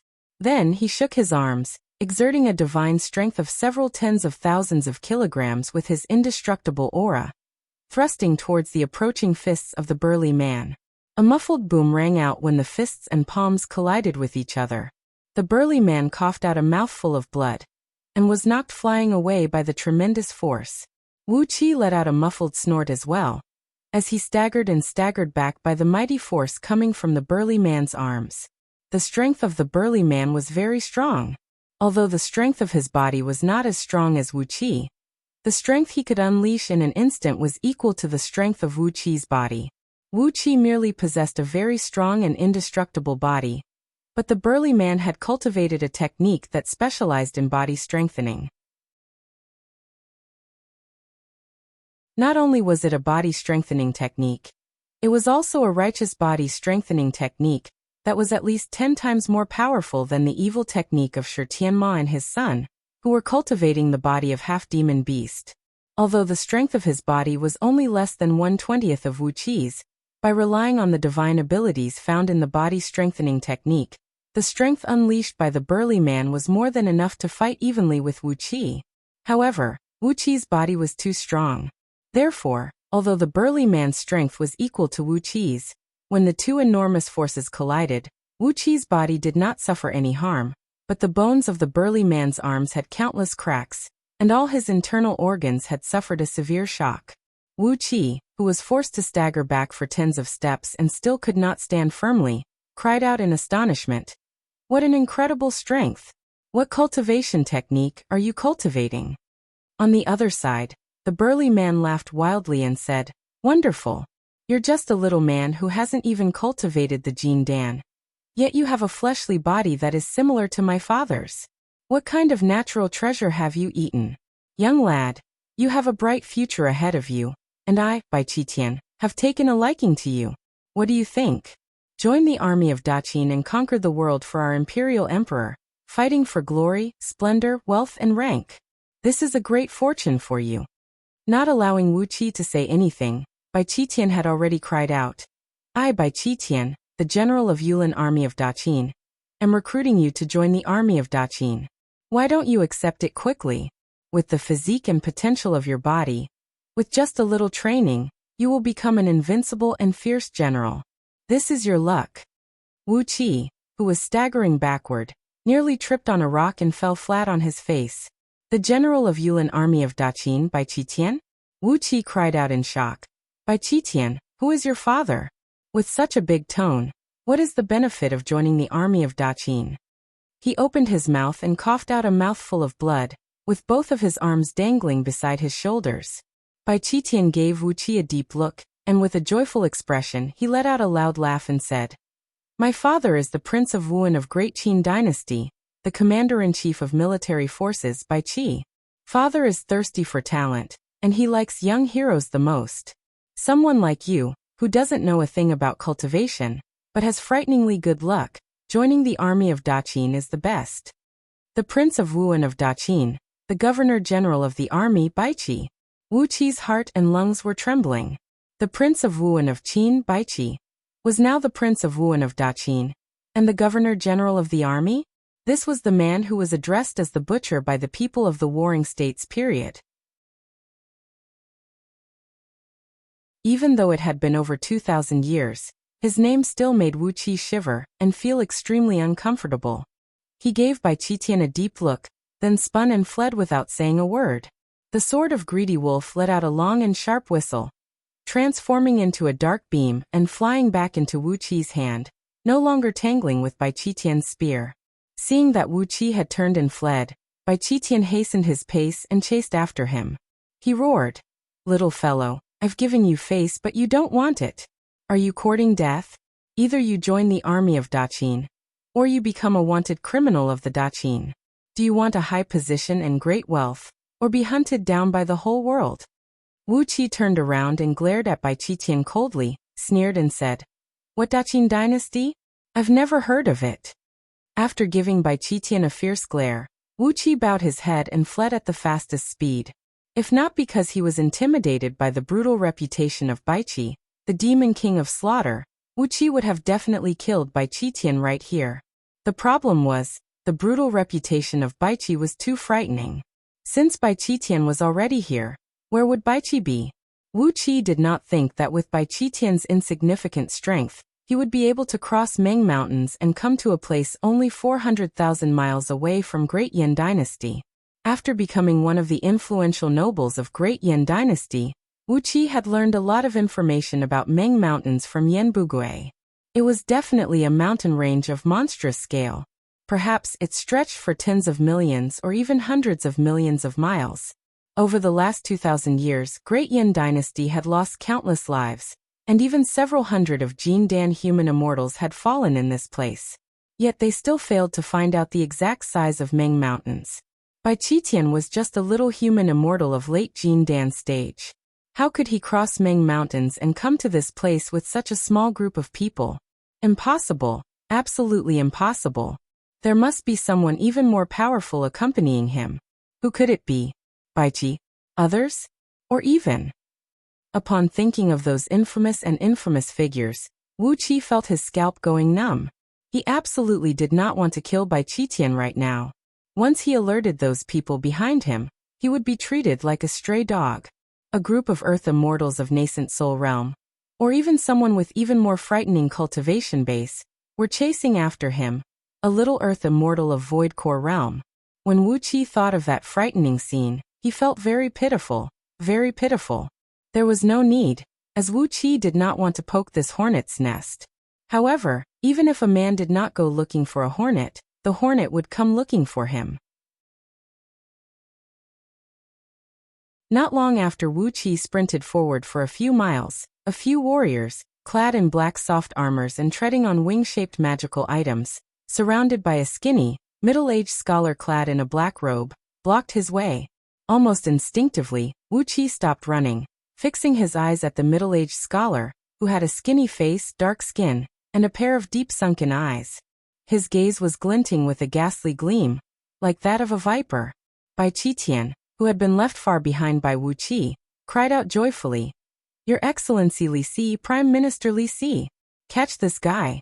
I don't know what kind of natural treasure he ate, but with the cultivation base of Xiantian realm, his fleshly body has already reached the indestructible body of an earth immortal of nascent soul realm. Both of my arms were broken by him." As if he had confirmed that Li Si could defeat Wu Qi, Bai Qitian, who had been chasing after Wu Qi madly, stopped running while gasping for breath, took out a bottle of pills and shoved it into his mouth. Both of his arms were trembling slightly, producing cracking noises. Obviously, his bones were healing quickly. Li Si. Wu Qi looked at the middle-aged scholar, who had his hands tucked under his sleeves and stood motionless like a great mountain. He cupped his fist, bowed and said hoarsely, "Senior, please make way for me. I don't want to have a falling out with all of you, so please don't push me too far." Rustling noises could be heard coming from all directions, as over 2,000 black-armored warriors emerged from the tall grasses and trees in all directions, surrounding them from a distance. Among about 20 black-armored warriors of Xiantian realm, one of them was a human immortal general of Jin Dan. Among these 2,000 warriors, there were about 100 human immortals from Jin Dan. Wu Qi sucked in a cold breath. He stared at Li Si and prepared himself to risk his life.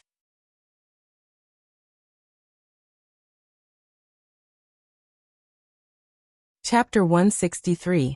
After quietly sizing up Wu Qi for a long period of time, and waiting until the army of 2,000 soldiers had completely surrounded this area of about 1 mile in circumference, Li Si finally squeezed out a smile from his dry face. He cupped his fist toward Wu Qi, bowed solemnly and said, "My little friend, I'm Li Si, the Prime Minister of Daqin. May I know which sect are you from, and which dynasty is this place under?" Wu Qi looked at Li Si, who had a serious expression on his face and was meticulous in his etiquette. He couldn't help but breathe out a long sigh. He lowered his head and looked at his naked body after the fierce battle just now. Then he took out a change of clothes from his storage ring, smiled bitterly and asked, "Can you allow me to put on some clothes?" Li Si shook his head slowly. The corner of his mouth twitched slightly, revealing a smile that made Wu Qi's blood run cold. Not good. Those who don't wear clothes, no matter it is their behavior, they will look unnatural. Even when they are fleeing, their speed will be reduced by about 20%. Since it can slow down my little friend's speed, why should I let you put on some clothes? With a malicious smile on his face, Li Si continued slowly, "Let's talk like this. We are all men here, so it's not a big deal for us to not wear clothes. Let's not talk about the etiquette anymore. We are in the wilderness, and the etiquette is a vulgar thing that should never be mentioned. It stinks." Wu Qi tightened his grip on the clothes. Once again he breathed out a deep sigh. He looked at Li Si helplessly, while countless thoughts were flashing and spinning in his mind. Among them, there was even a plan of submitting to Daqin, leading them into Ji City and annexing Great Yin Dynasty. But suddenly he thought of Lu Qingfeng, Yin Bugui, Yin Jiuhui, and Princess Zhangli. He even thought of the two personal serving ladies of Princess Zhangli, both of whom were the people of Great Yin Dynasty. His face darkened gradually. Unhurriedly, Wuqi began to put on his clothes. Li Si's expression changed slightly, and he said in an indifferent tone, "If my little friend puts on another shirt, I'll kill you." Looking at Li Si, Wuqi put on his clothes as fast as he could. "I've never seen a psychopath like you," he said coolly. "In order to prevent someone from escaping, you even forbid him from wearing clothes? If your children fall into my hands in the future, I'll strip them and throw them on the street, so that everyone can judge them. How dare you?"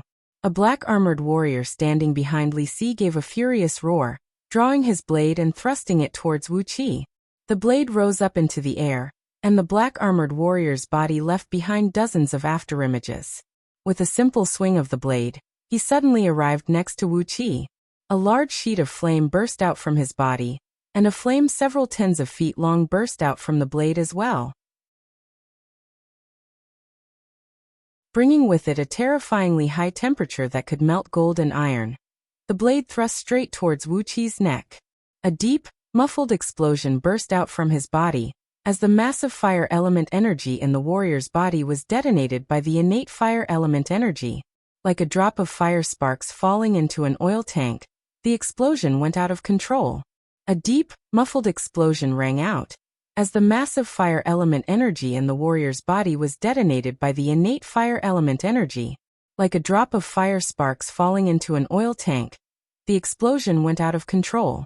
Countless purplish-red flames burst out from all the pores on the warrior's body, instantly melting his body and turning his armor into a puddle of molten iron.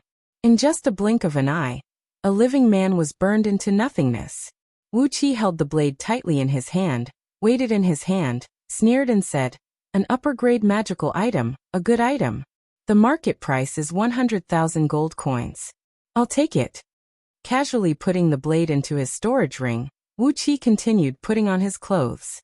He did not even look at Li Si, who had a gloomy face. Taking a deep breath, Li Si said with a deep voice, "You've killed a warrior of Daqin, and you deserve the death penalty. Today, I sentence you to the grave crime of wiping out your entire clan." Dozens of warriors of embryonic breath Tier Chi-Chi let out a war cry. At the same time, a large sheet of flame burst out from their bodies, as they raised their blades and formed into a crescent moon killing formation, charging towards Wuqi. Wherever they went, the trees and grasses were turned into ashes, and even the dark soil was burned into a grayish-white clay by the high-temperature flame shot out from their feet. With just a single war cry, they had arrived next to Wuqi at the same time. They raised their blades up high, but before they could hack down towards Wuqi, who was in the middle of tying his belt, flicked his fingers, shooting out dozens of fire sparks and piercing into the bodies of these warriors. Once again, it was the innate fire element energy that detonated the fire element energy in these warriors' bodies. As they were proficient in fire element cultivation techniques, there was no way they could control the pure and brutal innate energy that contained a tiny bit of the natural law. Their innate energies quickly burst out like a bomb. Dozens of torches were set ablaze, and a purple-red flame burst out from the bodies of these warriors, turning their bodies and armors into nothingness at the same time. With a wave of his sleeve, Wuqi threw the dozens of blades into his storage ring. He looked at Li Si, sneered and said, Thank you. Another few million gold coins. May I ask you, are you here to kill, or to give me gifts?" Li Si stared blankly at Wuqi. His brows were twitching, and no one knew what he was thinking. Bai Qitian, who had just healed the wounds on his arms, cursed furiously. "What an audacious young man! I thought you were a talented man, and that's why I wanted to recruit you. But not only did you fail to appreciate my kindness, you even dared to kill my men. You deserve 1,000 deaths. Somebody, capture him alive, and torture him carefully." 20 early-stage Jindan captains left the troop and formed 2 small crescent killing formations, pressing towards Wuqi from left and right. 20 long swords transformed into 10 feet long beams of light and wheeled above their heads. Loud and clear noises kept coming out from the bodies of these early-stage Jin Dan captains. Obviously, they had been cultivating with a special body-strengthening technique and were concentrating on controlling the energy in their bodies. Seeing that these captains were about to fight Wuxia, Li Si suddenly cried out in a low voice, "Stop! Let me talk to him." Those captains turned a deaf ear to Li Si's words and kept approaching Wuxia. Bai Qitian raised his head abruptly and stared at Li Si. With a pair of bloodshot eyes, he said with a deep voice, "Prime Minister, I've been rude. This man killed my men, and I can't let him go. Once I capture him alive, I'll let you talk to him." Li Si gave Bai Qitian an indifferent look. Indifferently, he rolled up his arms and said, "Fine." Grinning coldly, Li Si brought a dozen men, who were clad in the same black robe and dressed like scholars, and slowly retreated several hundred feet back. Bai Qitian's eyes narrowed. Then he stared at Wuxia and cried out, "Crescent kill." 20 sword beams fell from the sky with a shrill whistling noise. Although they seemed to be messy, but in fact, they were in perfect order, hacking towards the meridians and joints of Wuqia's hands and feet. If he was hit by the sword beams here, Wuxia would only lose the ability to move, but his life would not be in danger. Clearly, Bai Qitian's order to capture Wuxia alive had been carried out perfectly by his subordinates. Meanwhile, the 20 Jin Dan captains, who were human immortals, leaped towards Wuxia with deep, muffled whistles of wind breaking. After retreating several hundred feet back, Li Si suddenly cried out, "General Cheiji, have you forgotten? The Dharma body of an earth immortal is not something they can break."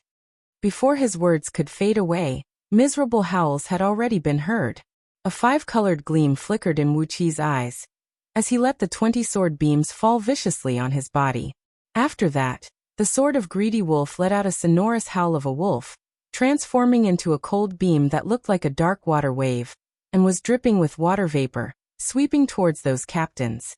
The sword beams let out a shrill cry, as they brought up a large number of sparks on Wuqia's body before being knocked flying away by a tremendous force. Although these Jin Dan captains had cultivated the technique of body tempering, their bodies were still cut into halves by the sword beams, and they died on the spot. Casually, Wuxia grabbed 20 thumb-sized Jin Dan weapons, which had yet to completely solidify, and were mixed with a faint golden gleam, in his hand. While laughing wildly, he forcefully kept the flying swords and armors of these captains into his storage ring. After that, a beam of yellow light burst out from the surface of his body as he plunged into the ground. Bai Qitian was caught unprepared by the tragic death of his elite captains. He stared blankly at the 40 pieces of corpses on the ground, then suddenly roared furiously, "Damn it! The Dharma body of an earth immortal! Even if a human immortal of Jin Dan wields a lower-grade magical treasure, he could never hurt it. This bastard!" With a wild killing intent, Bai Qitian let out a loud roar and charged towards Wuxia, thrusting the tiger-headed spear towards Wuqia's chest while letting out a violent tiger roar. Wuxia had exercised the escape art of earth, and half of his body had sunk into the ground. He stared coldly at Bai Qitian, who was leaping towards him. He fished out 3 purple gold talismans from his storage ring, and gave Bai Qitian a strange smile. Casually activating the talismans, Wuxia pointed the talismans at Bai Qitian, then plunged half of his body into the ground. All of a sudden, the 3 golden purple talismans were set ablaze. A clump of dark cloud appeared out of nowhere in the sky. Accompanied by a deafening rumble, 18 golden thunderbolts, each as thick as a water bucket, came whistling down from the sky, bringing with them an aura of annihilation that seemed to be able to destroy everything. These were the 3 night golden thunder talismans, crafted by a human immortal talisman master from Heavenly Spirit sect. The power of each thunderbolt was equal to a full force strike unleashed by a middle-stage Jin Dan cultivator. With 18 thunderbolts smashing down at the same time, even a late-stage Jin Dan human immortal with the protection of a magical treasure would not be able to withstand it. 18 thunderbolts struck Bai Qitian squarely on his head. The explosion charred his skin and made him look like a scarecrow blown by a strong gust of wind. He was thrown several hundred feet away like a scarecrow, howling and howling as he lay on the ground, unable to move even a little bit. Wuqi let out a long cry, turned his head over his shoulder, and gave Li Si a few provocative laughs. Apart from his head, his entire body had sunk into the ground. It was at this moment that Li Si struck. Slowly, he fished out a jade-colored scroll that was enshrouded in a golden glow and purple mist. Slowly, he unfolded it, then pulled out a writing brush made from some unknown material, which had a purple-gold handle and a faint golden gleam. Casually, he wrote a character, mountain, on the scroll. With a casual flick of his hand, the character, which had just taken shape, flew out from the scroll. Dharma word, mountain suppressing heaven and earth, cried Li Si. Following his cry, the natural energies within an area of 100 miles in circumference suddenly began to stir, while countless strands of Earth Yuan Ling energy began to rapidly gather in his direction. In just a fraction of a second, a mountaintop, over 100 feet tall and over 1,000 feet in circumference, suddenly appeared above Wu Qi's head. A heavy and suffocating pressure came pressing down from afar, making Wu Qi's body sink, and his movement become a few times slower. Accompanied by a muffled swooshing noise, the mountaintop fell down from the sky, pressing down viciously towards Wu Qi's head. Looking at the mountaintop that was pressing down from above, Wu Qi gave a shrill cry with fear. Disregarding everything else, he exerted all the innate earth energy in his earth meridians, and exercised the innate earth escape art with all his might, transforming his body into a stream of yellow earth energy and plunging into the ground. Rumble. A loud boom rang out. Right after Wu Qi plunged into the ground, the mountaintop smashed right on the spot where he was just a moment ago. The ground shook violently, and over 2,000 Qin soldiers in the surroundings were thrown off their feet, while those with slightly weaker cultivation base fell to the ground while coughing blood.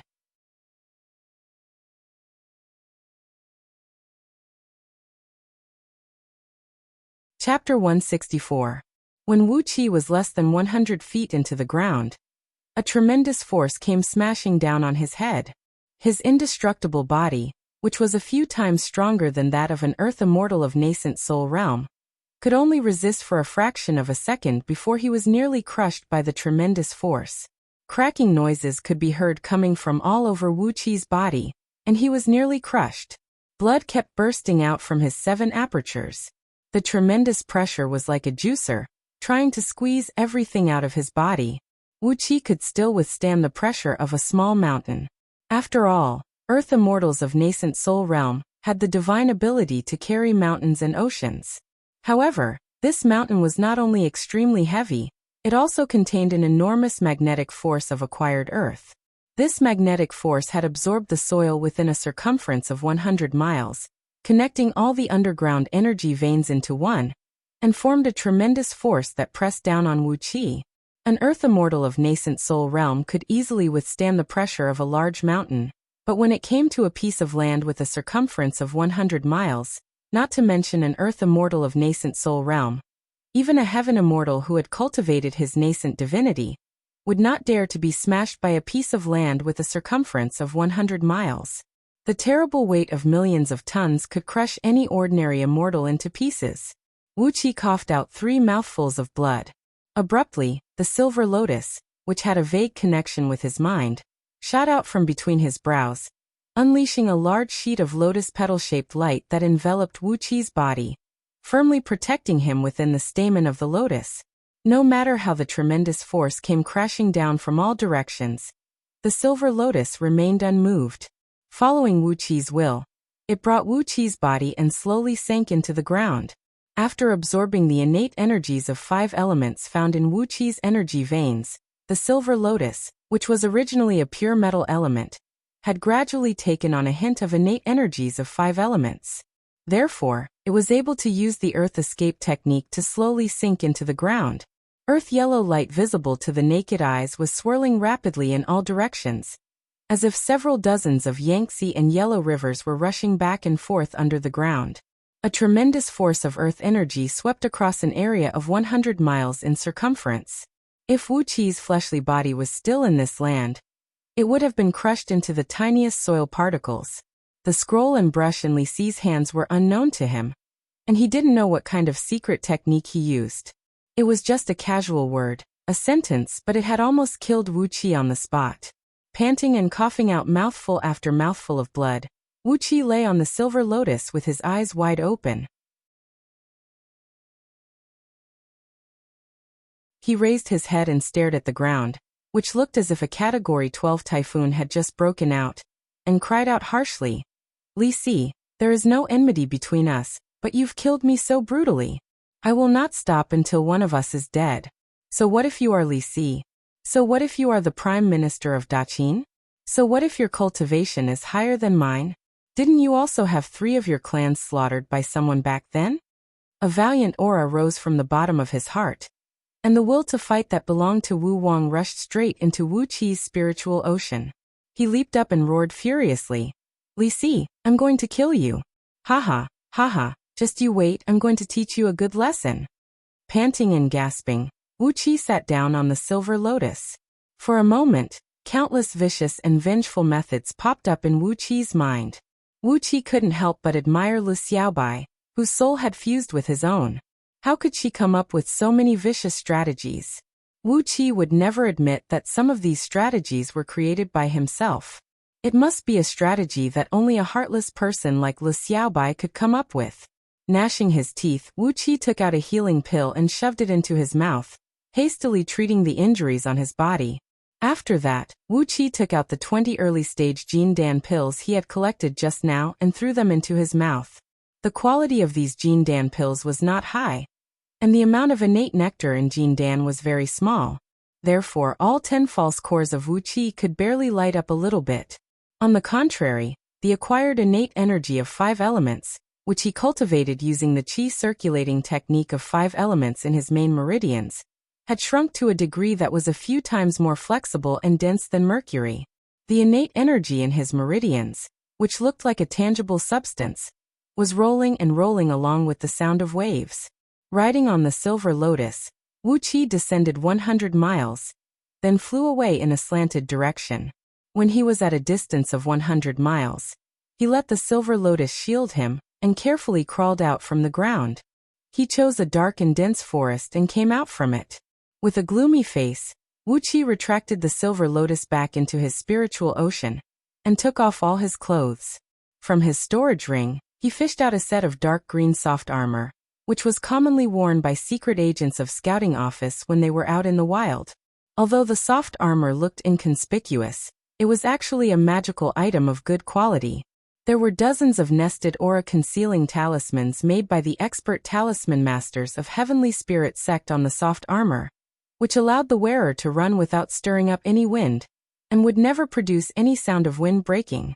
On top of that, it had the miraculous effect of concealing one's aura and hiding one's body. After putting on the soft armor, Wu Qi covered his entire head with a soft leather hood that came together with the armor. After that, he carefully tidied himself up and put away all kinds of magical items that he might be able to use, especially the talismans he obtained from the 5 Jin Dan elders of Heavenly Spirit sect. After that, he carefully exercised the escape art of innate wood element and rushed towards the place where he was ambushed just now. Wu Qi had a belly full of resentment in his heart. The reason why Elder Jin Dan elders of Heavenly Spirit sect were hunting him down was because he had ruined their source of wealth, and that was a personal grudge. Therefore, it was perfectly reasonable for them to seek revenge on each other. However, he did not know Li Si, Bai Qitian or Daqin dynasty, and he had never had any dealings with them. Therefore, when Li Si and Bai Qitian attacked him abruptly and with a deadly strike, Wu Qi could not accept it. He had to get revenge. He had to get revenge.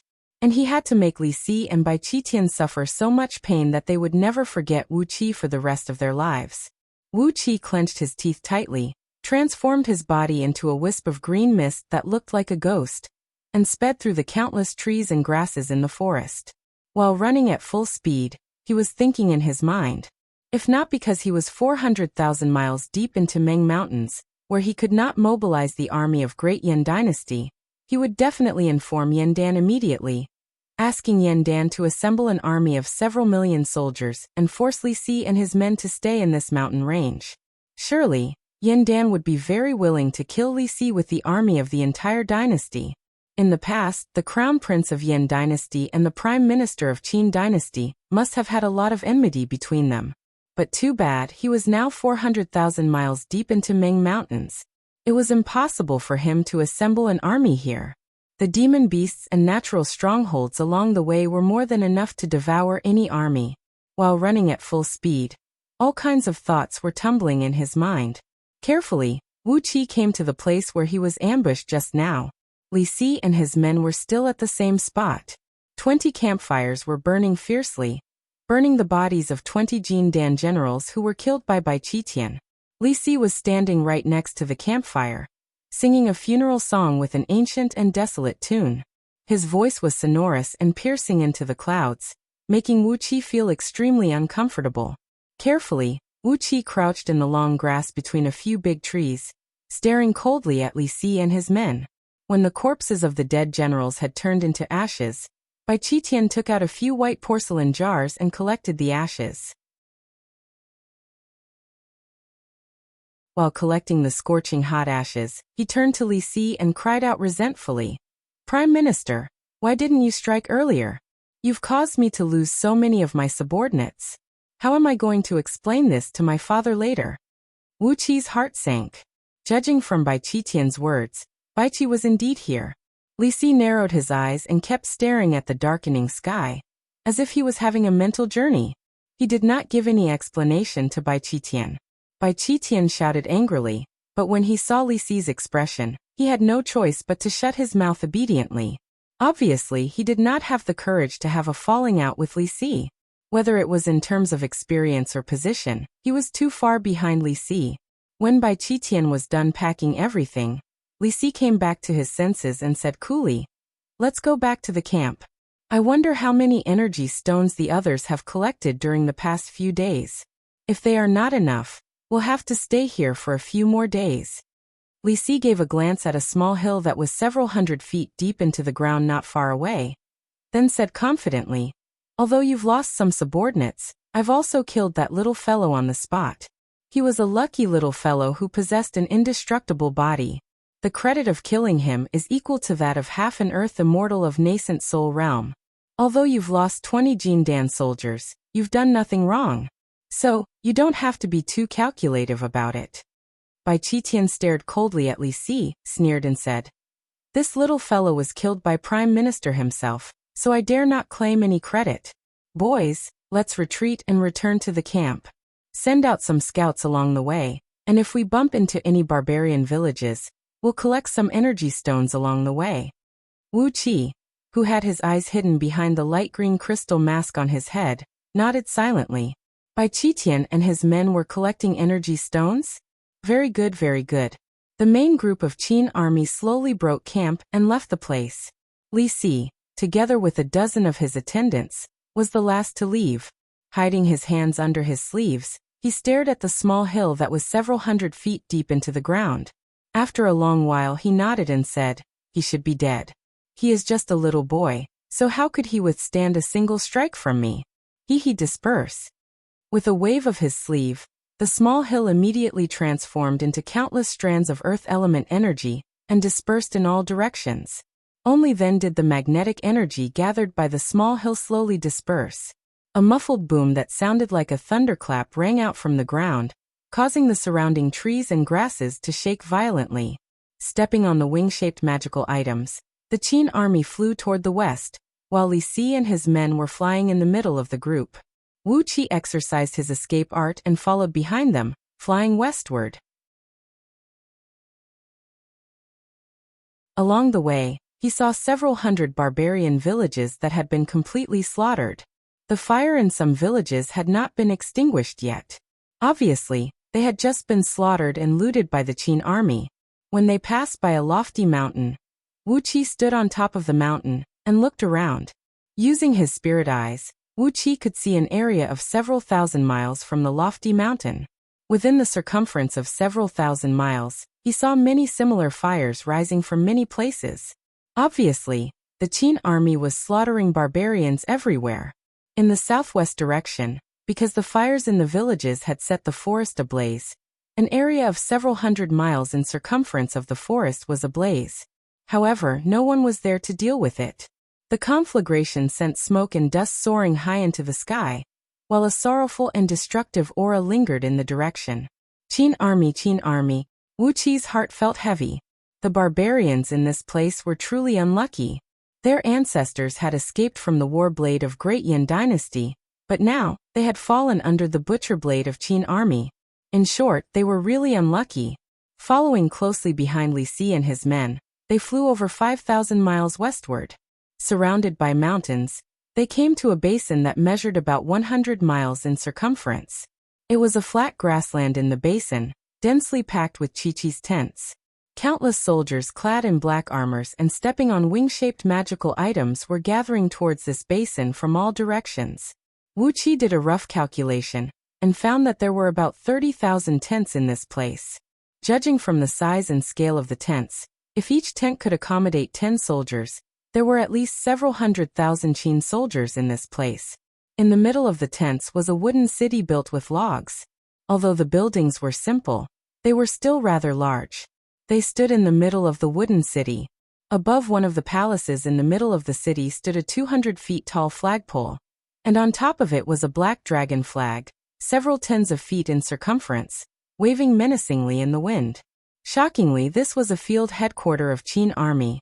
With just a cursory sensing, Wu Qi had sensed several hundred powerful auras hiding in this field headquarters, which made his heart tremble with fear. Each of these auras was exactly the same as the aura he sensed from Yen Dan. You're tuning in to the Li Mei's Wuxia Whispers YouTube channel. We're so grateful for your support, and don't forget to subscribe to join us on this incredible journey through captivating stories. Your generosity through donations truly makes a world of difference, as it's the primary source of revenue that allows me to expand and enhance this channel for you. Thank you from the bottom of my heart for being a part of this adventure.